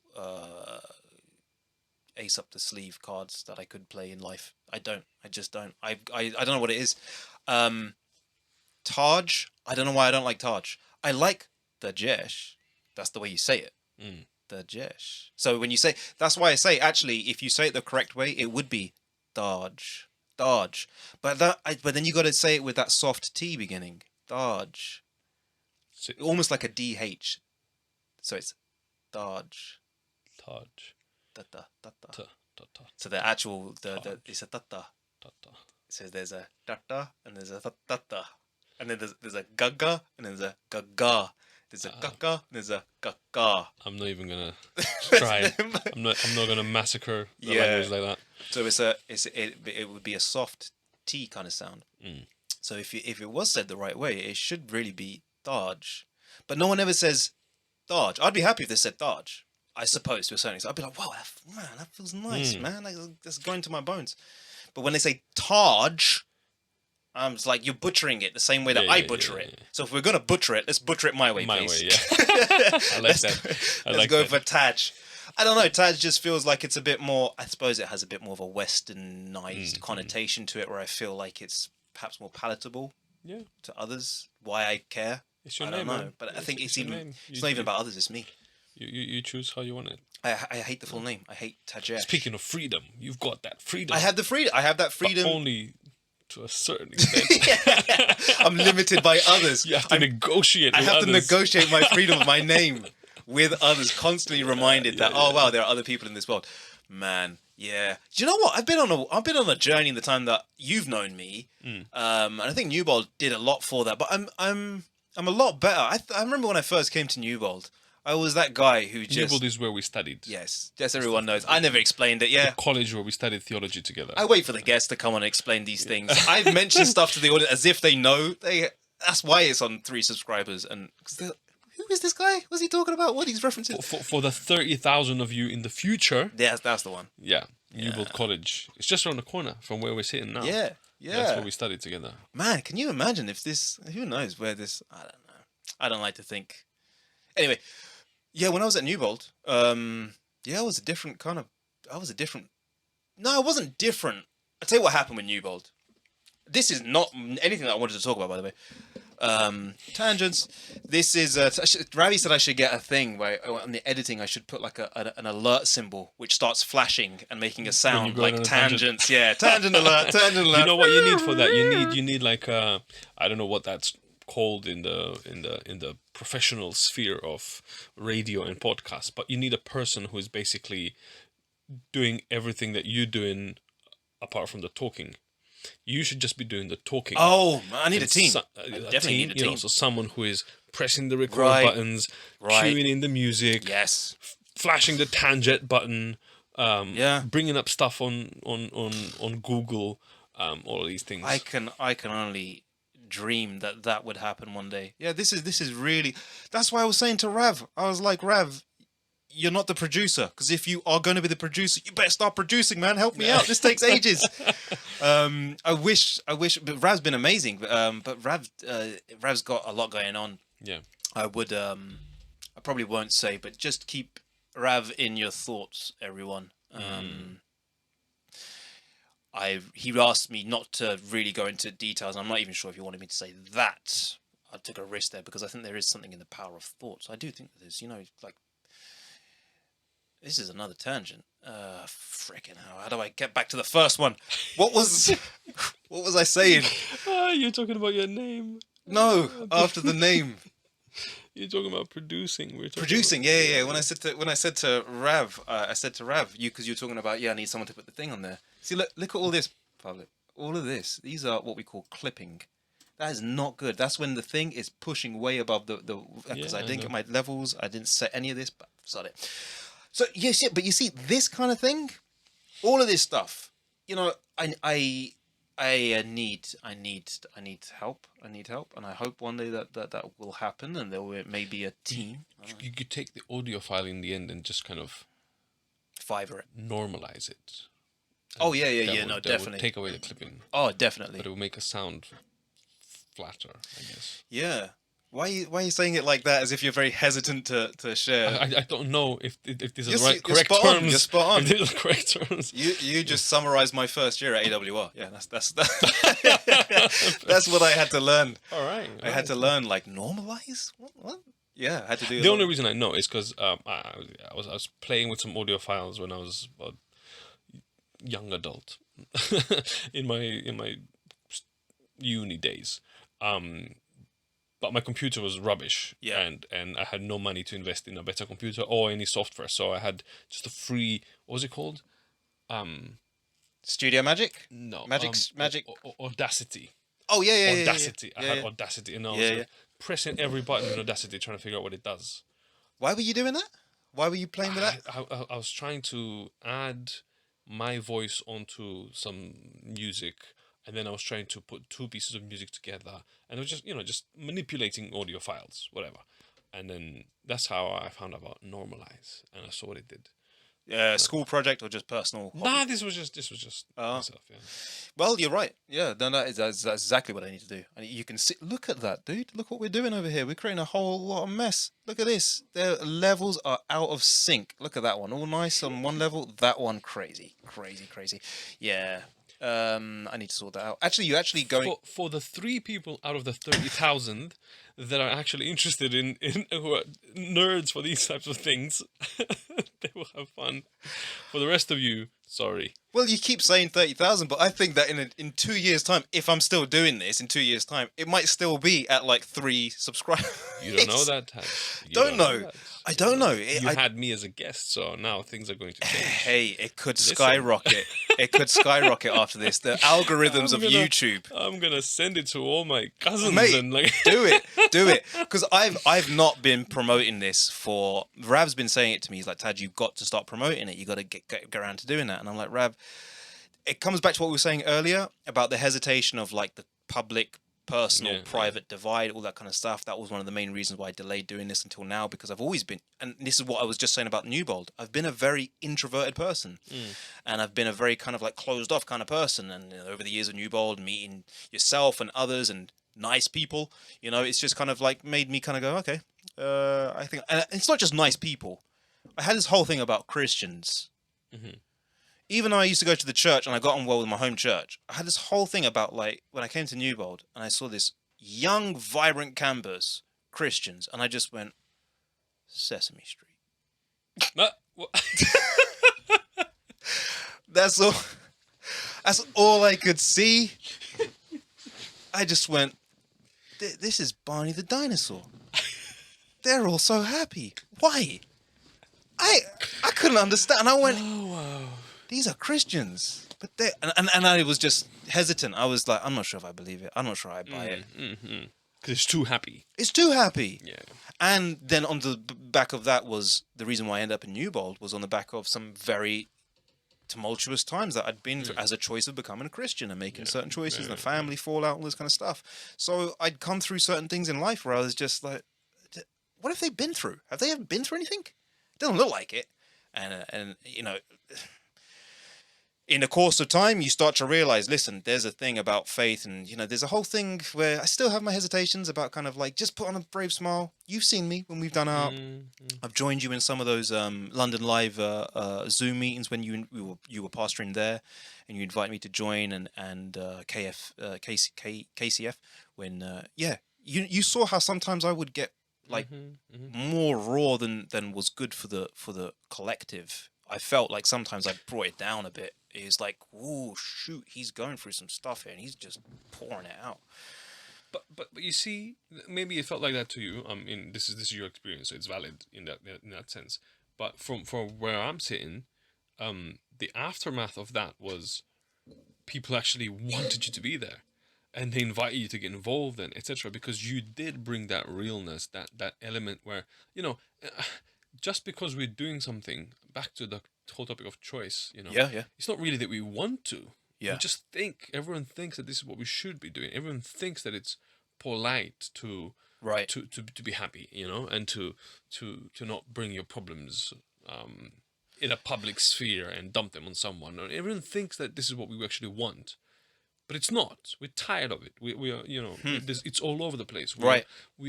There's a fatigue of small talk fatigue. Everyone is tired of making small talk and being in a room with people that do not care about each other at all, but have to pretend that they do. People are actually tired of that. People are longing for genuine connections, which sometimes can get, I don't know, not happy in that, kind of superficial, popular sense. Yeah. But can get real, can get ugly, nasty, whatever. And at the end of it can feel therapeutic, cathartic, whatever. But, so, all I'm saying is that actually made you a more desirable guest than maybe you thought. Does that make sense? No, it does make sense. And you asking me, I think in the break or when we were actually doing the thing, I think it was in the break, you were asking about would I think about doing the pastoral work again or going back into it, because I was saying it was a break. Because what I was saying to Pavle in the break was that this is what I'm doing here is kind of where I want to go. Just again, there's some as I haven't explained to the 3 people audience. My first podcast, I just kept pooing all over my own podcast. I was just saying, for the 2 people who are out there, I've probably lost 50% of my audience now, because of the fact that I'm using the word poo rather than the other word. and I was just anyway.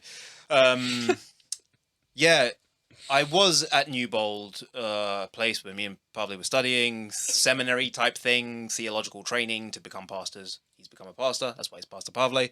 And I didn't do that. And this is what I was just going to say to you now. Was one of the reasons that I didn't also kind of comes back to this thing that you just kind of said, that there was a reason why people wanted you to be there. You know, I felt the love. I still do. Every time I go to KCF, I feel the love. But there was something I noticed started happening when I used to do sermons. And I used to do sermons, and I would, even as much as you can tell, as much as I try and follow a script, I would go off, and I never was comfortable with the whole thing in Newbold training us to deliver a very packaged, neat sermon. I was more kind of like, this is what's on my mind, this is what I'm going to say, and I don't have this, I never liked that clean packaged aspect to church anyway. So it equally applied to sermon delivery. I felt more kind of like, we're a group of people, we come together, we have certain agreeing beliefs, sometimes we don't, we have discussions, we go home, and that's it. And I felt very much kind of like, that's what church should be. But when I used to do sermons, that kind of perspective came into my sermons, and I would end up intentionally, almost intentionally, and I think this was also something, this was also what I was doing in a lot of those conversations. I would go into conversations, hear that everyone is just flirting around the subject that is very deep, and I'd be like, someone's got to say it. And I would throw myself onto the altar, you know, that kind of sacrificial lamb type thing. You know, I don't know if it's like a Messiah, like I'm going to be the. But I think it was less about that and more just like, why is no one talking about this? I'm hurting. There's stuff that's going on. Why can't we talk? I want to talk about it. This is the place we should be talking about it. So when I gave a sermon, I used to do the same thing. I'm not going to stand up here and say to you guys that I'm got it all together. I haven't got it. In fact, I've got it worse than most of you in terms of having it together. I don't know what I'm doing. You guys have more sense than I do. It was one of those things where I was thinking, if I ever become a pastor, I'd probably end up being the pastor where the congregation, that sort of cliche story, you know, the congregation are praying that the pastor becomes converted. But you know, Taj, I not to contradict anything that you're saying. Sorry, I'm not even. That's I'm all right. Shuffling We can around. still hear you, but get yourself set. Shuffling. Don't worry, we can still. Quite contrary. Like I'm actually just adding to what you're saying, but kind of speaking from my experience. You know, let's put it this way: if you are aware that you don't have things together, that's a sign that you probably do more than you're aware. Does that make sense? They've always said that, haven't they? Yeah, they've always said something like that. The one who feels it isn't called is the one who has definitely been called. That whole wisdom of the more I know, the more I realize that I know nothing, and all these things. You know, there's some profound truth to that. There's profound truth to that because most, I wouldn't say most, a lot. I can't speak of percentages. I would need to do some serious research into this, but it just, in my experience, a lot of church folk who are very confident about what they're saying, what they're preaching, what they're doing, what they're teaching others, are the ones who actually have the least, like they have no clue. They have no clue. Like when you start picking apart what they're actually saying, it doesn't hold water. It's just a hodgepodge of like catchphrases that they've heard. I agree. You know, that they've just heard from different places, like quotables from other sermons and from here and there and everywhere, and discuss. It's not a theological system, right? I agree. Once you try and build a theological system or try and make sense of everything, you realize, wow, this is so much bigger than I can ever comprehend. Right. So that's one thing in itself. The fact that you don't seem to feel like you don't know what you're doing is a sign that you probably know more than most. That in itself. And then in addition to that, a lot of the times I would tell my members, even in sermons or in conversations, I would say, I would raise questions. I would spend half of my sermon raising questions and then say, I don't have the answers. You know, maybe we can work it out together. This is what I know though. And then I would pin one point that maybe all the questions have in common. Yeah. That is a very modest contribution. Yeah. Does that make sense? Yeah. A very, very small, focused, narrow, tiniest possible, nudge. Yeah. but I feel confident about that. Yeah. So that's what I'm giving you. Yeah. The rest, I'm just raising questions, and people are okay with that, because even that in itself is helpful. It's because a lot of people do not even ask these questions. So even just walking away with questions in your head is good, you know. So yeah. No contradiction. As you say, No, that was no contradiction. I agree completely with what you're saying. Man, clipping so much. I'm sorry. This is like back to the first podcast. I don't know what's going on. No contradictions. No disagreement with you there. But the reason why I'm saying what I said about that was my experience, is because that was also the reason why I felt I can't do this as if this was my job day in, day out. Do you know why? It felt like my being vulnerable in order to allow others to be okay with their vulnerable areas. Felt like it was always, as much as it kind of came back in comments and maybe helped the discussion for myself. Because I'm not going to say like I was trying to be some kind of messiah to save everybody and let's all think in this way where we're all just... Because there was a part of it as well where I was thinking, oh man, here's the other side of it. I've just brought the tone down. Everyone having a good time for a moment, and then I just brought the whole tone down. So I was like, and I was aware that I was constantly doing it. And then that was when I was like, I'm not in a good place. It's okay to verbalize your things and kind of talk about this stuff, but when you become known for that, and I started to see like, my goodness, if I become a pastor, I will become the sort of the weeping prophet Jeremiah type pastor, just constantly like, my God is just forcing me to do things. I'm not happy, and yet he's good. and that may be beautiful for some people, but for me, it was painful. And it was so emotionally draining every time I come back from a sermon. And it was the ones at Parkside where it really just got to a point where I was just like, I can't do this anymore. Because I would pour myself out, and I would end up most times getting quite emotional as well, like visually emotional. And I could see that it was, even now thinking about it, the feeling of knowing that we've got to something of real substance here together. And it felt like God was kind of like, you allowed me to use you to do that. You allowed yourself to be vulnerable so that they can see that they can bring their stuff to me. Like, you've now said something that they may have thought, I can't do this, like public, I can't talk about this or whatever, or it's not right for the pastor. In some way you change the thing. And again, I think the whole Messiah complex thing worried me a lot as well. It's like, I don't want to build that kind of thing. So the whole humility, staying human. So for me, anyway, what was I saying? Why I didn't go into to becoming a pastor, and again, just to answer your question, as we were talking about in the break, well, that was one of the things. It was the huge amount of emotional vulnerability that I think is important in the role. That whole, as we were saying before, about the empathetic nature. There was one of the books at Newbold. It was called The Wounded Healer. I haven't read it, but you know which one I'm talking about. I know the title, So when I was coming across that on the shelves, I looked at it and I just went, wow, that's probably the calling. I think that's the calling of a pastor. Wow. And in some ways, I think that the pastor is the shepherd, is the one who, just like the shepherd, Jesus, he was aware of all our infirmities because he went through that. He went through it. So he's in the best position to then say, and now I understand where you're at. And then to communicate to you, trust me, have faith. Like, I got the faith. God still loves you. He still cares about you. Yeah. So that whole wounded thing goes back to your comments at the end of the either last or second to last section. You know, walking in someone's shoes, you know, for however many miles.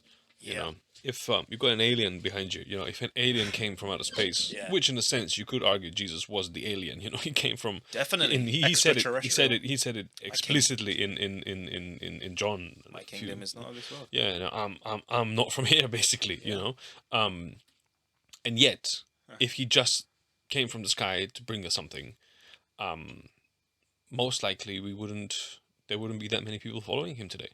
Right. You know. Yeah. Because if he was. Who are you to talk to us? Like, you don't know what you're talking about. What I've been through. You know, you don't know what we're talking about. Yeah, that's a huge tangent. Don't know why that came up, but to be fair, it's just what you mentioned in the break, and I don't know how we even got from don't know how we got to that, but there was something that I was mentioning. AWR. We're talking about producing before that. I think it was the levels. It all came from the mention of levels, and then producing, and then all the rest of it. Blah blah blah. It's the clipping. Hey, listen, I would want to say one thing to you, which I've probably said to you many times before already. Tell me. I have to say thank you, man, because AWR was something that happened because you suggested to Roberto and just said, "Hey, think about Taj. He might be good for the role." And I remember when I got that job, I didn't get it initially, but when I got that that job, and I was talking to Rav, what kind of weird Freudian slip was that going to be? When I got, I'm not even gonna.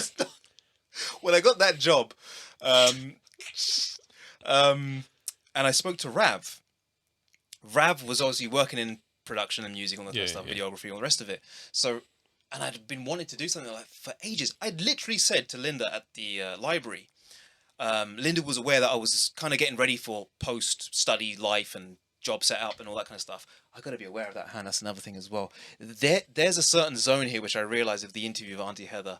This area is like, see, look at that. That's going to have happened so much in the interview with you. I've got to remember that. I didn't do it. That's all right. Anything I put here is I need to mark it out with like a sellotape thing. Dude, that's all right. You'll just use that camera or the other camera for when you're waving your hands. It looks like someone's getting ready for his own podcast. Yeah. Or to be your producer. Or to be my producer, please. Okay, I think. All right, I'm gonna note that down. Now listen.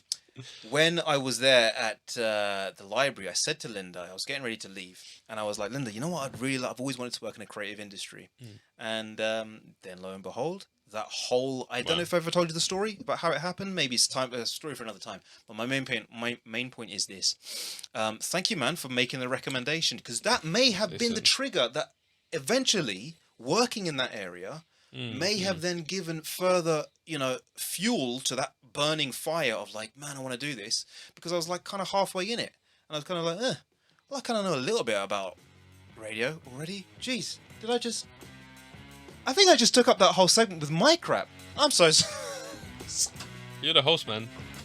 You're the host. This is your. Well, I got one of my points. Your name is on the title, in the title. But as you said, TAJ Talks. That's why we're here, because TAJ is talking. Right.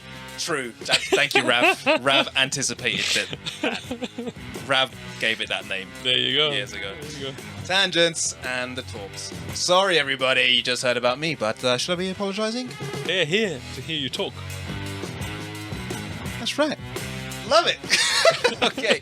I got one of my points in, which was to say thank you for hooking me up, AWR. You're welcome, man. You're welcome. Everybody will be back in how many minutes, Pavle? 2 minutes. Back in 2 minutes.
I could go make my coffee now. I'll save it. I need to make my coffee now. Let's go straight. Wait, I'm enjoying this music. Wait. Yeah, I know. That's what I'm saying. It just feels right. This is the third hour. Oh, I like this. What's the name of that instrument? That big one? Sitar. That's it. Pick this one for people like you. Wait.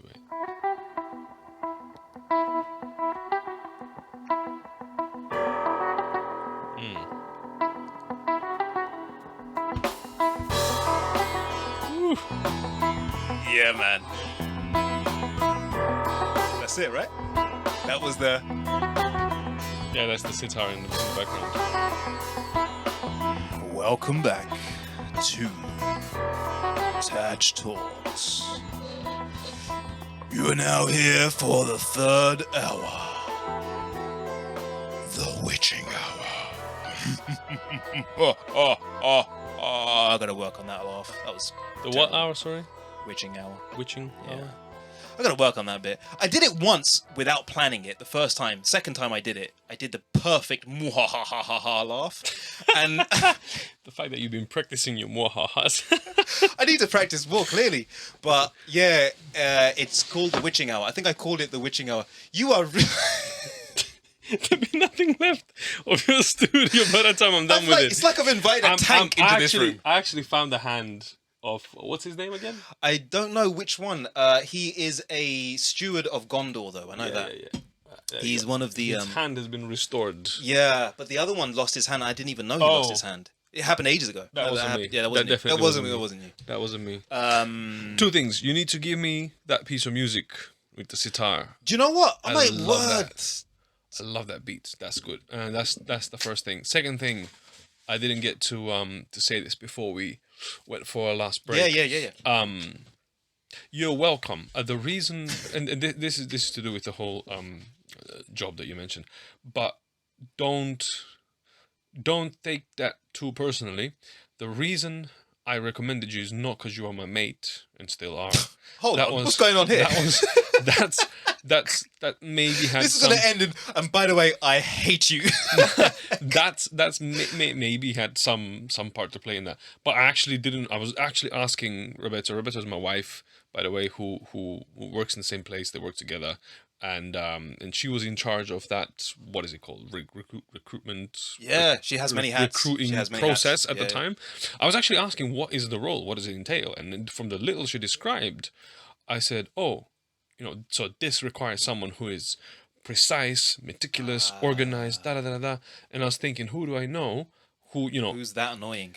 Not annoying, but who would fit all of these things? And I literally just had an image of you in the library. I was just about to say, who's that annoying in the library? And the way you were organizing things in the library, the way you took it so seriously, I was like, yeah, have you considered TAJ? TAJ might be the person. Yeah. So thanks, all man. to say, this was you made that happen. You made it.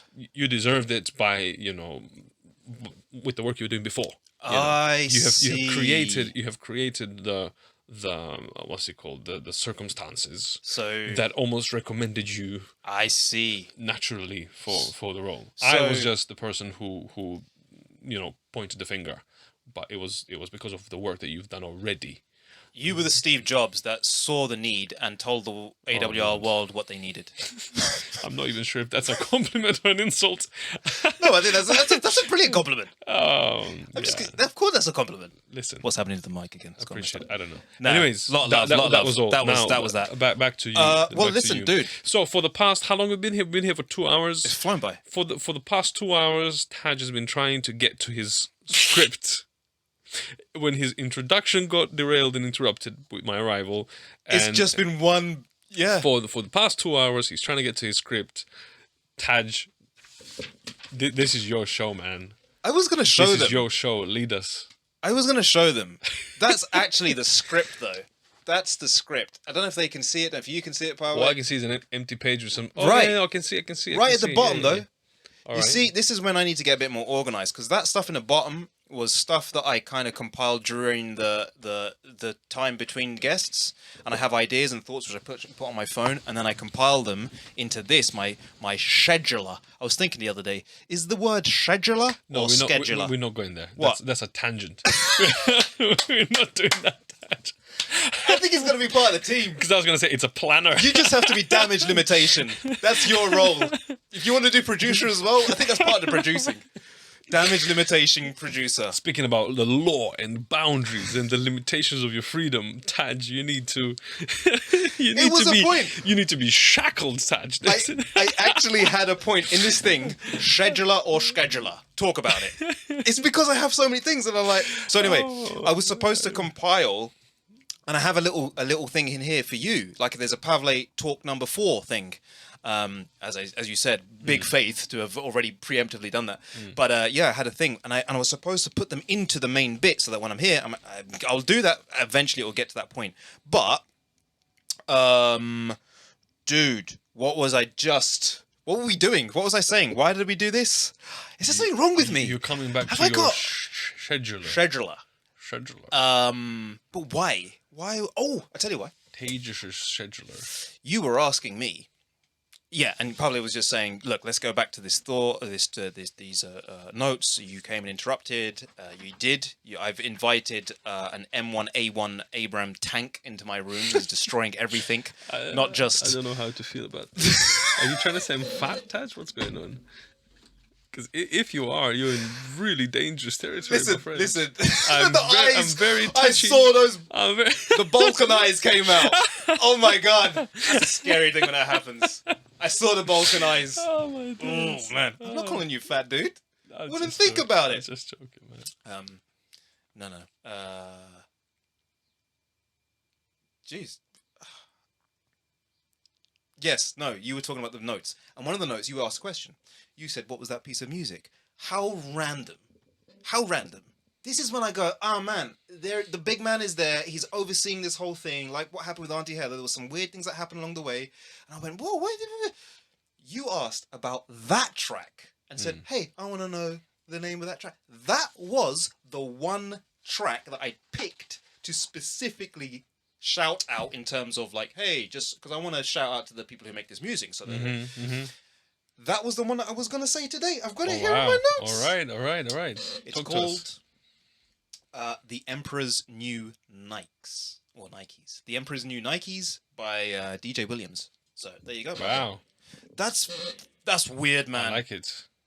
I like it. I like the track as well. You like the sitar thing, didn't you? Oh, everything. And the beat, and the fact that beats is acoustic as well.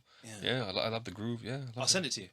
Please. Can find it. DJ Williams. DJ Williams. I'll send you the link. Emperor's New Nikes. Emperor's New Nikes. I'm sold. There's so much good music there on YouTube. See, Really? Rav was telling me to get like a paid version of one of these audio repository things, right? And I was like, Rav, I could do it. I'm looking at the costs and all this kind of stuff. And I just went, man.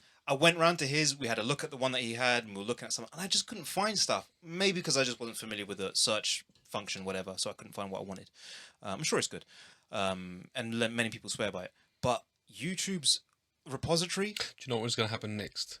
The top comment on that video by DJ Williams, the top comment in a few months' time will be, TAJ Talks sent me here. Hey! I want that kind of stuff happening. I want that stuff to happen. Let me tell you a funny story. Go on. I have got a few thousand. Let me check exactly. I've got a few thousand YouTube subscribers. I've got 2,840 YouTube subscribers. What do you mean you have? Yes. You have a YouTube channel? Listen to me. And I've got on that channel, I have got, where is it now? Your channel, there we go. And I have got over 2.5 million views on my YouTube channel. Meanwhile, I've never made a video in my life. So let me explain how that works. So I've had a YouTube account, right? Okay. For the longest. I don't know. I don't know how old YouTube was when I first made the first account, but for a very long time, and I've not changed it, and etc. Okay. And at the time, a lot of songs that I liked were not uploaded to YouTube. They were just not there, right? I was living in Serbia at the time. We didn't have Spotify. Okay. And I had a pretty large collection of music. And sometimes I'd like to share it with people. If it's not on YouTube, I don't know how to send it to people. Not everyone was comfortable, receiving large files. Some of these files, because I was meticulous with my music. Everything was 320, what's it called? Kilobytes per second, kilobytes bit per rate, second, all that bit kind of rate. stuff. Everything was good, right? Yeah, so now, sending this by email, we're looking at like 5-6 megabytes per or more even per file per song. So email didn't really work. I don't know, sending them a Dropbox link, that could work, but then I had to worry about space, and then I had to go and delete them later, and all of these things were frustrating. WeTransfer wasn't a thing yet. So if it's not on YouTube, I didn't know how to share music with people. Right. So every now and again, when there's a song that I wanted to share with someone, and it's not on YouTube, I would upload it to YouTube. Right. So I can send it to people. So what I would put just, the album art or something like that, and the song. Because that's how all the other music on YouTube existed. And I would put something, I was never quite sure whether these disclaimers did anything or not, but I would say something like, oh, this is not mine, this is from such and such an album, recorded by such and such. I put some basic info that I ripped off of Discogs or whatever, and just put it there. Yeah. So, and so I had a few of these videos like that. Yeah. And some of them received moderate popularity. Some of them got to maybe 10, 20,000 views. One of them had like 100,000 views. Moderate, 10 to 20,000 views for music, right? So, but then we were at Newbold at the time. This was probably second year or something like that. I'm not sure. All of a sudden, I kept getting bombarded with notifications saying someone left a comment on one of the videos. And the video was Gladys Knight and the Pips. That's the singer in the group. Yeah. And the song is If I Were Your Woman. Okay. Many people know the tune because it was sampled in a song by Alicia Keys. Okay. With the same title, right? Okay. So, sampled. It was almost a cover, not quite fully a cover, but almost a cover of the song. What was the Alicia Keys track? What was it called? That one that she actually did? Same thing, I think. It was If I Were Your Woman. Yeah, it was on the Diary of Alicia Keys. That's the album. Okay. So this is Gladys Knight and the Pips, If I Were Your Woman, and I kept getting bombarded with comments about this song. What happened? So one of the comments, then I actually realized what happened. One of the comments was, RuPaul's Drag Race sent me here. What happened? You're familiar with RuPaul's Drag Race? Yeah, that's that. Yeah. So so this was one of the songs in, I don't know what level of the competition this was, but one of the performers had this song as the background. The Alicia Keys song? No. The Gladys original Knight. Gladys Knight. Right. Yeah. So people just were searching for it, and because I was the first one to upload the song to YouTube, the algorithm kept giving them my song. How were you the first person to upload the Gladys Knight song? Because remember, I was telling you, the only reason I would put something on YouTube is because it wasn't there already. How is that possible? But Gladys Knight has been around for... Well, Gladys Knight has been around, but she wasn't on YouTube. Because we're talking about the early days of YouTube. Early days of YouTube, yeah. Hold on, the early days of YouTube for you is still late days of... Well, I suppose, no. Well, I'll tell you when I posted this. Mate, okay, hold on. Because I'm sending you off on different... 11 years ago. This was I uploaded that 11 years ago. Mate, talk about... Okay, so you did this at the right time, clearly. Seems like. I uploaded that 11 years ago. That one video has 1.6 million views now. All because it was featured on RuPaul's Drag Race. Oh my goodness. Then it just became popular. People started coming and listening to the song. And the more people listen, the higher it gets on the... Now is like, I don't know, maybe 20, 30... of the same exact file, same exact song uploaded. Yeah. But mine is just the most popular one. And then some others. So one of them has 260,000, one has 37, 122, 192,000, and then 1.6 million for Gladys Knight. My goodness. So altogether, there's more than 2.5 million views. And for some reason, people just thought, they didn't bother to check, to open my channel, to see what I'm posting. They didn't bother to see that I haven't posted anything for at least 10 years. Right. They just figured, oh, if he posted this song and we like this song, let's subscribe. So I've got 2.8 thousand subscribers who just most likely just like that one song and hit the subscribe button because of that one song. I think that's where the algorithms in YouTube will, or if they haven't already, they will change, because stuff like that, I think they're trying to be a bit more, because you get people who do like huge amounts of subscriptions and views on the basis of something which was basically like someone who wasn't even intending to be a YouTube channel. No, I've got no content of my own on YouTube, and I can't monetize any of this because it's not my content, right?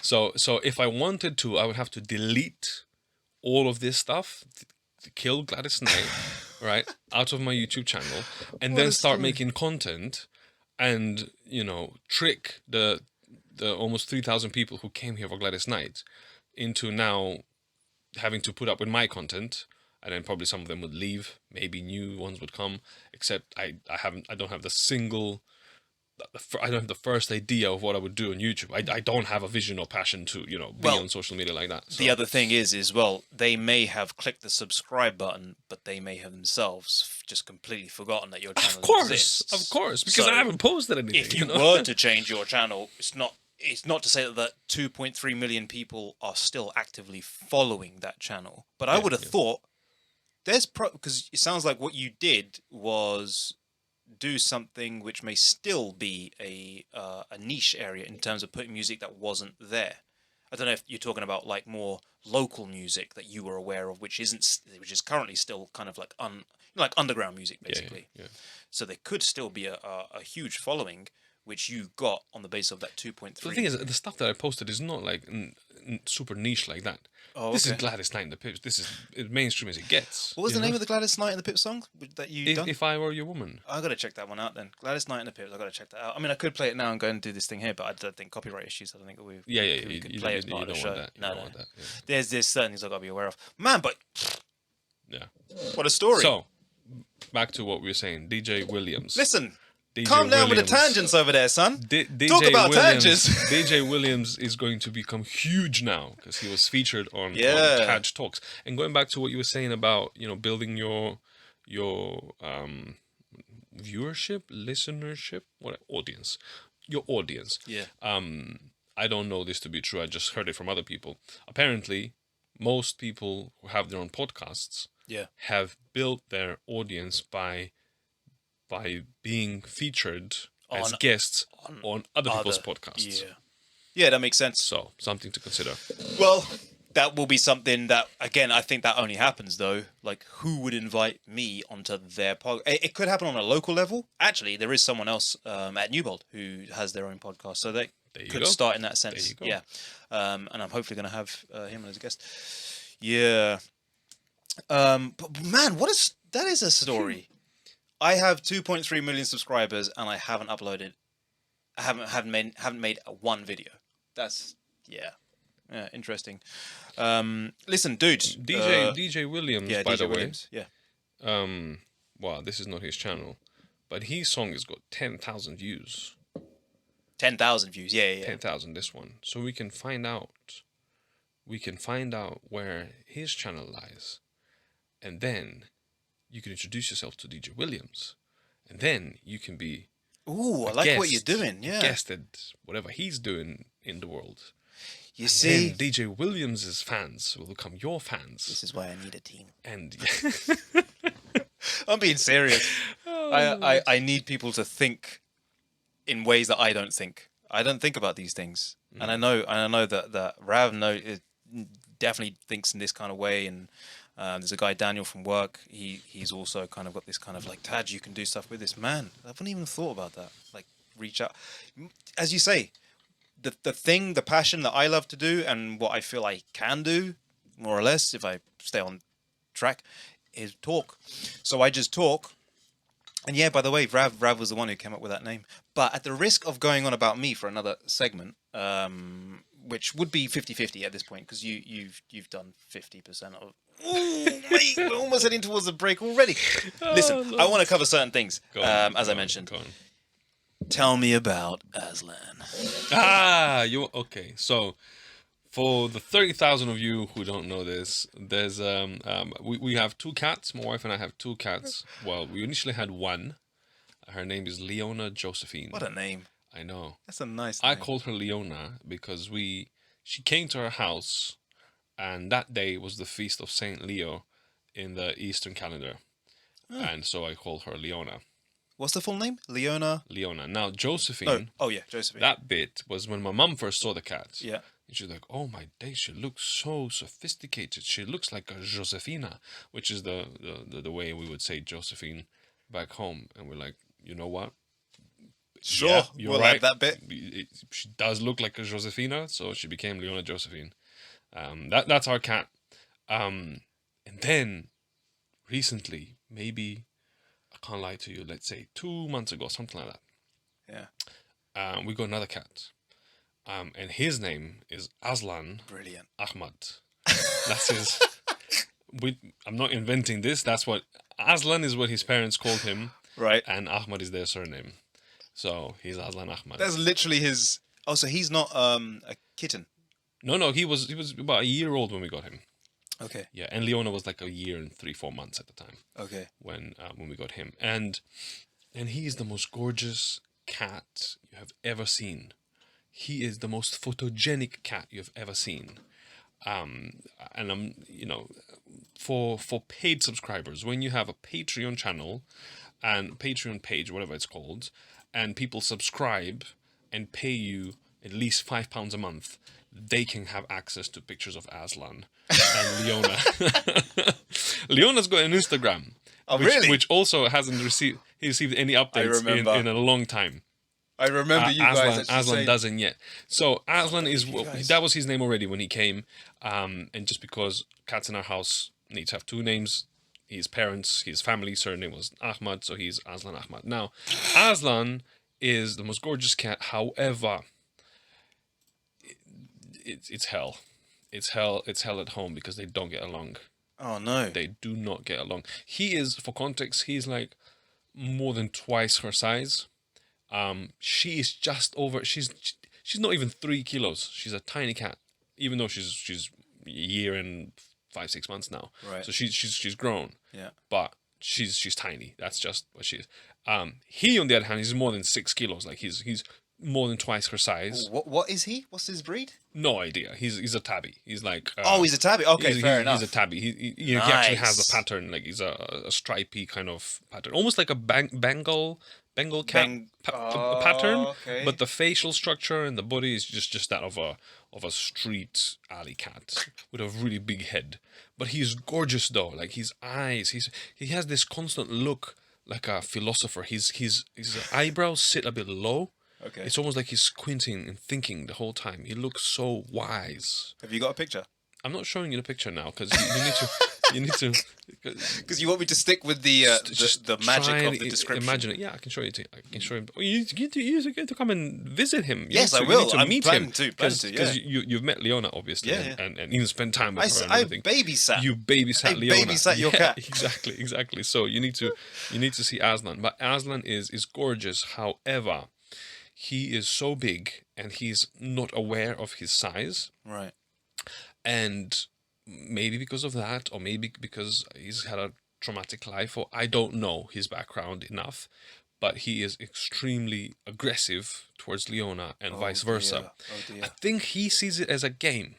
Because he just chases her around, and he doesn't look like he's holding grudges or anything. He would just chase her, attack her, move away. He's treating her like a toy. She, on the other hand, would be visibly upset after every interaction. Like she would be there, and like even if you come and you try and pick her up or something, she's making these horrible noises I've never heard in my life. She's auditorily upset. She's visibly in every sense. Visibly, hold on. Upset. How do you tell?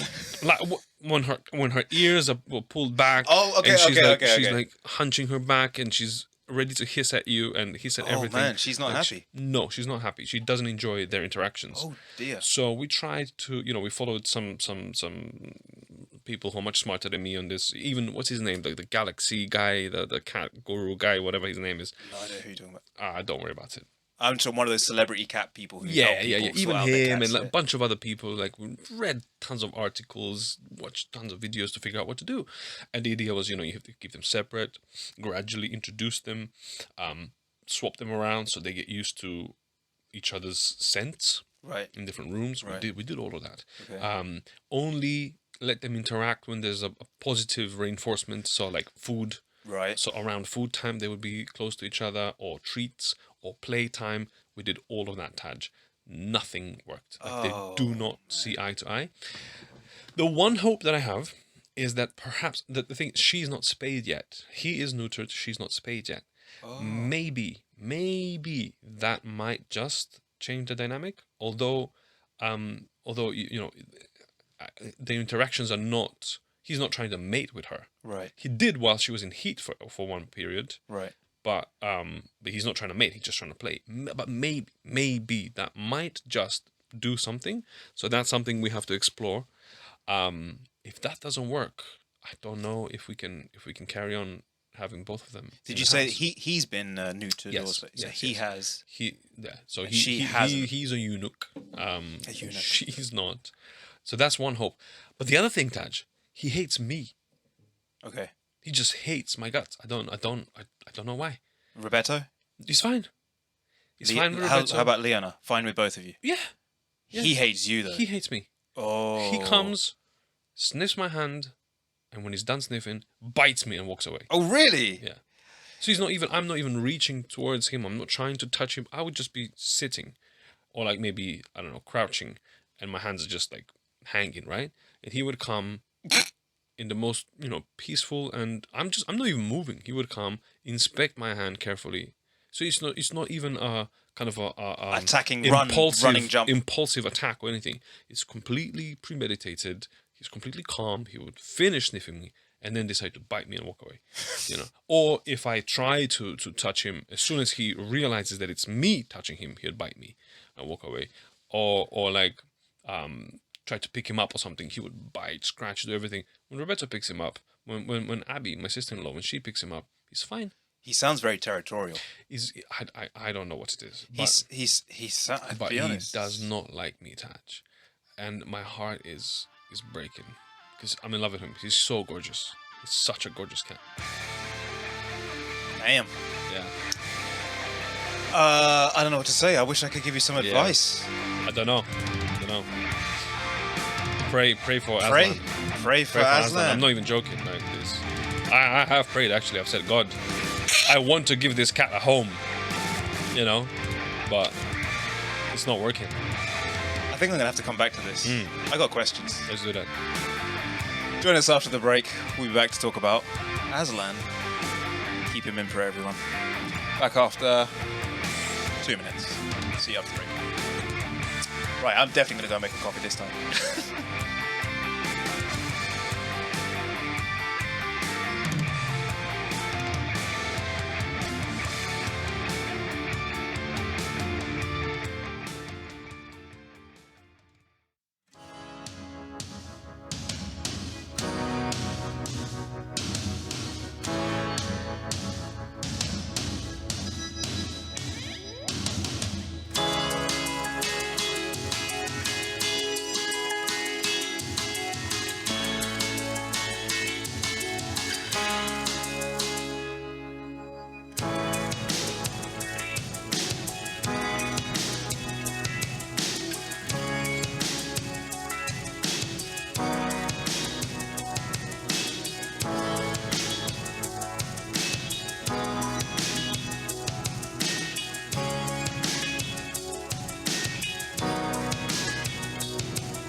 He's back.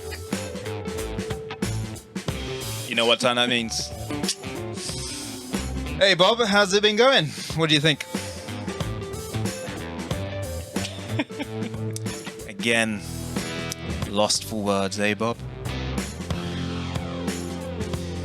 Yeah, welcome back to TAJ Talks with Pavle. Bob is loving it. He is speechless. See you later, Bob. See you at the end of the after show drinks, whatever. Welcome back to TAJ Talks with me, and my coffee eventually got there. And as I say, this mug, I have to hold it that way so you can see the T. Dude. T for Taj. T for Taj? Or Taj? T for Tajish. You're here with my guest, Pavle, good friend and guest, I should say. Yeah, we were just talking about it during the break, about how it's a nice way. Okay, we were talking about a lot of things. We got half hour left, people. We haven't got a lot of time. There's so many things that we could say right now. But yeah, we were just talking about how it's good to catch up. But there is also, this is an experiment. This is an experiment for me, and it's quite fun.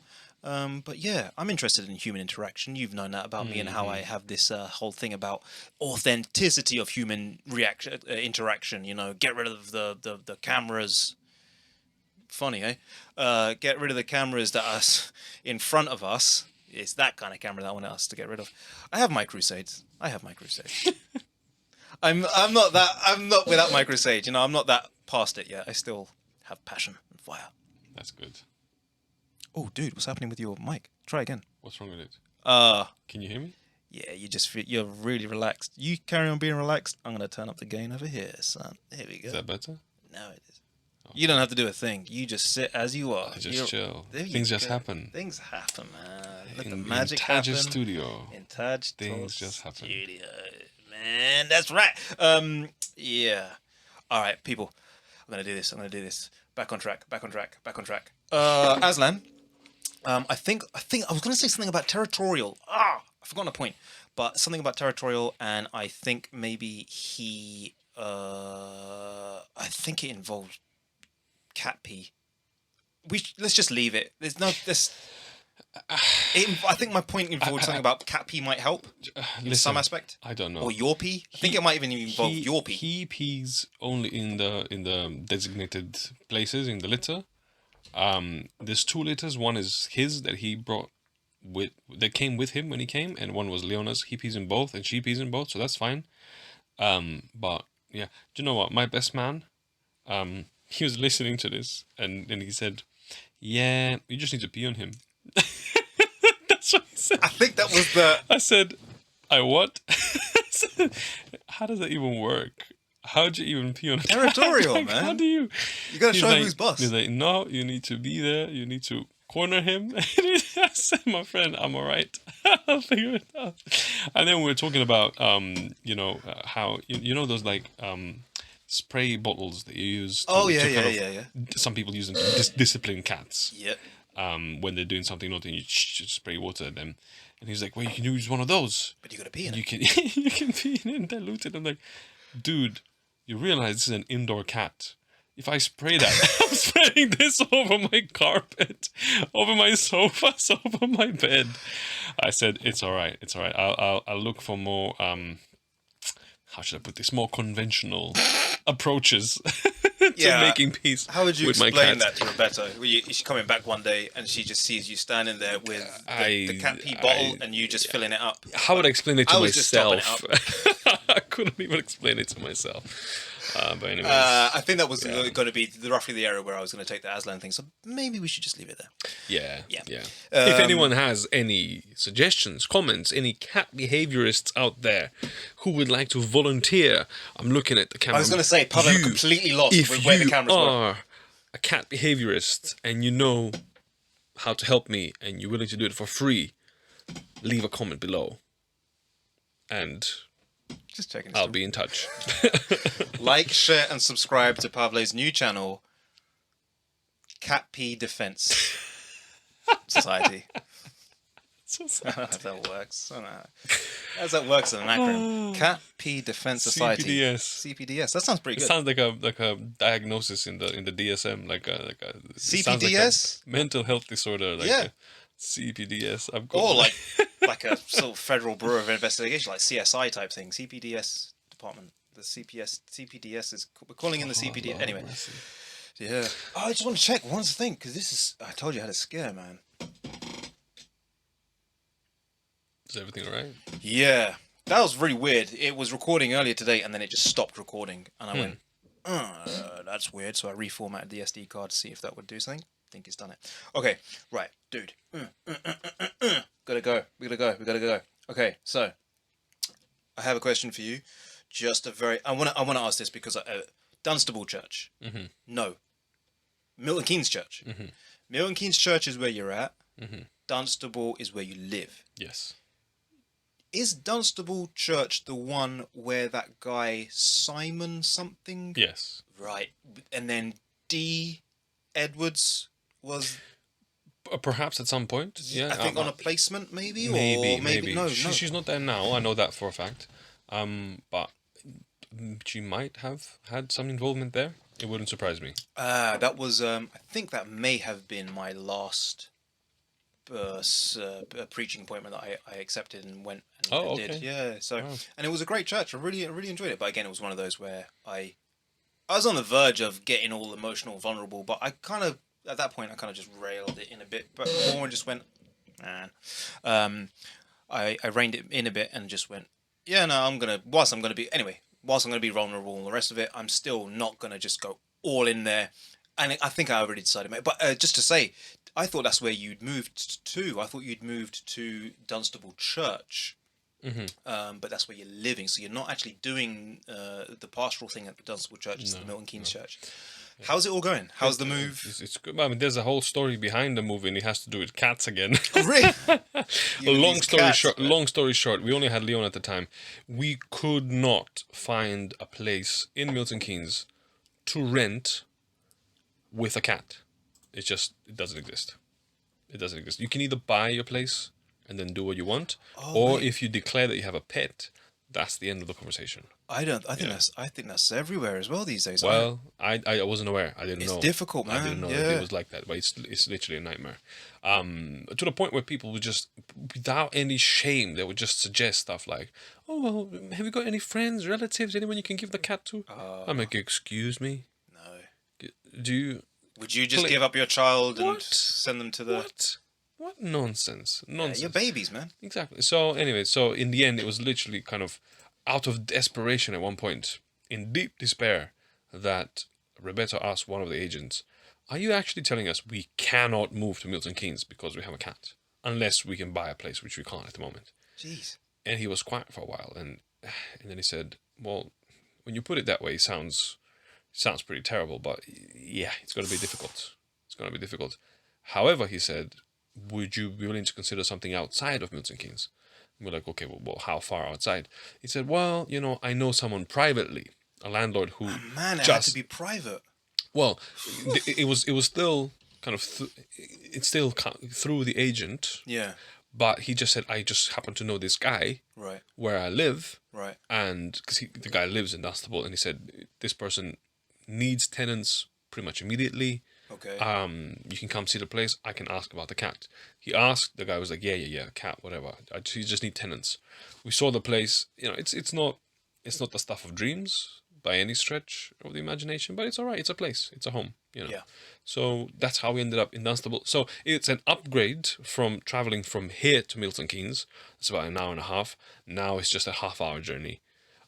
It's not ideal. I would love to be, within walking distance. Yeah. From where I work, but it's an upgrade for the moment. And half an hour car drive. Congratulations again, by the way. Thank you. Thank you. That was a massive burden.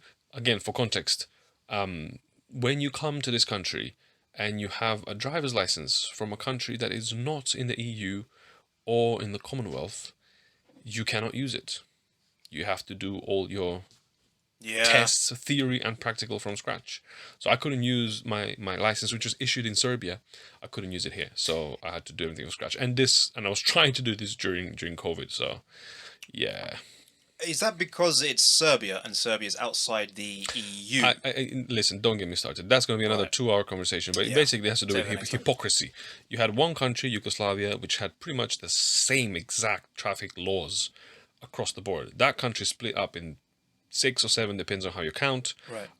Countries starting in the 90s and still ongoing in a sense, that breakup. But you know, 2 of the main countries splitting up from that union were Serbia and Croatia, both of which held on to the exact same traffic laws, exact same signs, exact same everything. The signs were produced in the same factories. Like, it's the same thing. And both of these countries could not use their licenses in the UK. And then Croatia entered the EU, and the very next day, their licenses were recognized here. So all of a sudden now, we trust these guys to be able to drive here, but the other guys we don't. There's no logic to it. There's no logic to it. Well, there is logic. It's just political logic. Well, okay, fair enough. Really fair enough. It's not common sense logic. Which you could argue is maybe not logic at all. And recently, since maybe about a year ago or something, licenses issued in Macedonia, or North Macedonia to be politically correct now, who are also not in the EU. Hey, there's a big thing going on. Wasn't there huge protests I forgot where it was. I saw it on one of the news things. There's huge protests about North Macedonian ascension to EU or something like that. I don't know. I've not been watching the news. Anyway, I don't know. Yeah. But anyways, so they're not in the EU, but since about a year ago, they actually can use their licenses in the UK, just because there was some agreement that was reached, some bilateral whatever, something. So it was signed, and then all of a sudden you can use the license there. But Serbia doesn't have that. And it depends on where your license was issued. I can take my license to Macedonia and swap it, the Serbian license for Macedonian license, but it will still say that it was issued first in Serbia, so I wouldn't be able to use it. Anyways, pass the test, thankfully. Good. So I'm good. As you say, conversation for another time, I think, because there's a lot in there. We're talking about danceable Milton Keynes in that relation there. Thanks. you could see me scrambling. Where was I? Well, I think I was just trying to get the catch-all summary point I wanted to end this particular snippet of conversation on, which was I'll be coming to visit you. All right. Yeah. On my. All right. Yes, sir. What's that? Yes, sir. That's the worst. That's the worst. That's an electric scooter. That's a broken electric scooter. Yeah, I'll be coming on my motorbike, mate. So you don't have to worry about driving and all the rest of it. But yeah, I'll come and visit. I'd love that. And you can meet Aslan. If he's still with us, or if we are still with him, if he doesn't kick us out the house. Or he has been drowned in human pee. Oh, someone's no. Like a little paddling pool outside in the back. Anyways, pool yellow. Hey, Pavle, why is the paddling pool yellow? No. Why is there? Oh my, something's floating. You've left your scarf in. That's not a scarf. Sorry. Sorry, that's his cat. That's his dearly beloved cat. And I've just painted a horrible picture after his picture of. My God. I'm not going to show you a picture because I want you to see the beautiful eyes and the thing. And I've just painted him a picture of something completely different. Sorry about that, dude. Sorry, man. It's all love. It's all love. Right. It's just, right. You're forgiven. Banter. You don't know what you're doing. I don't know what I'm forgiven. That's why you're forgiven. Listen, dude, I have questions about something that I've wanted to ask you. Go on. Since we last spoke. You've got 5 minutes. It looks like it, right? Flip! Go on. Flip. Talk to me. Man, I hate that this got squeezed into the last 5. But this is the dangerous thing. You see, it happened with Rav. It happened with Auntie Heather to a certain extent as well. You get the people on. You're wasting time. What's the question? Listen, I have points. They have to be expressed. If I don't express them, something goes wrong in my head. I can't let things go. Let it go. Point. June. Yes. What about it? Mate, what did you think? Oh, it was brilliant. It was everything I expected and more. It was brilliant. However, I feel sorry for people who have not read the book. I didn't read the book. Books, I loved it. Plural. Books. I didn't read the books, and I loved it. I feel sorry for you. There's so much you're missing out on. What is it about that? There's something magical about the storyline or the directing of that movie or something which is, what am I watching? I'm watching something. I don't know what I'm watching here. It's just very good because in a sense, Dune is the book series I'm talking about is fundamental for the future development of sci-fi. A lot of stories and works that came after are building and borrowing so heavily from Dune that you really feel like it's an alien place, but you really feel like you're at home because it's familiar, right? Because you've seen some of the elements. Oh, are we out of time? Carry on. Yeah, you've seen some of the elements elsewhere, like Star Wars. Some of the stuff there is directly from Dune and other works as well. But then the movie approached it, at least in my opinion, from such a radically fresh, different lens, where it was a lot more focused on world building and scene setting rather than the plot. Does that make sense? And even that was done in a show me way rather than tell me way. There's next to no narration. You just figure things out just by observing, just by being there in that world. It was really, really well done, in my opinion. How many more films are they planning to make? No idea. How many more could they make based on the books? Well, there's 6 books written by the main author, and then there's some prequels and sequels written by his son and another guy. Let's forget about those for the moment. Just these 6. This was covering the first half of the first book, so they could make 12 movies if they wanted to, at this rate. Wow, that's the first. We just we went into the break without the music. Hey, ad break music is actually playing. We're gonna go into the ad. We're at the end of the show, pretty much. Yeah, literally, we just went into. Yeah. I'm almost like, and I'm still talking. Back in 1 minute. I think it's like 40 seconds. But yeah.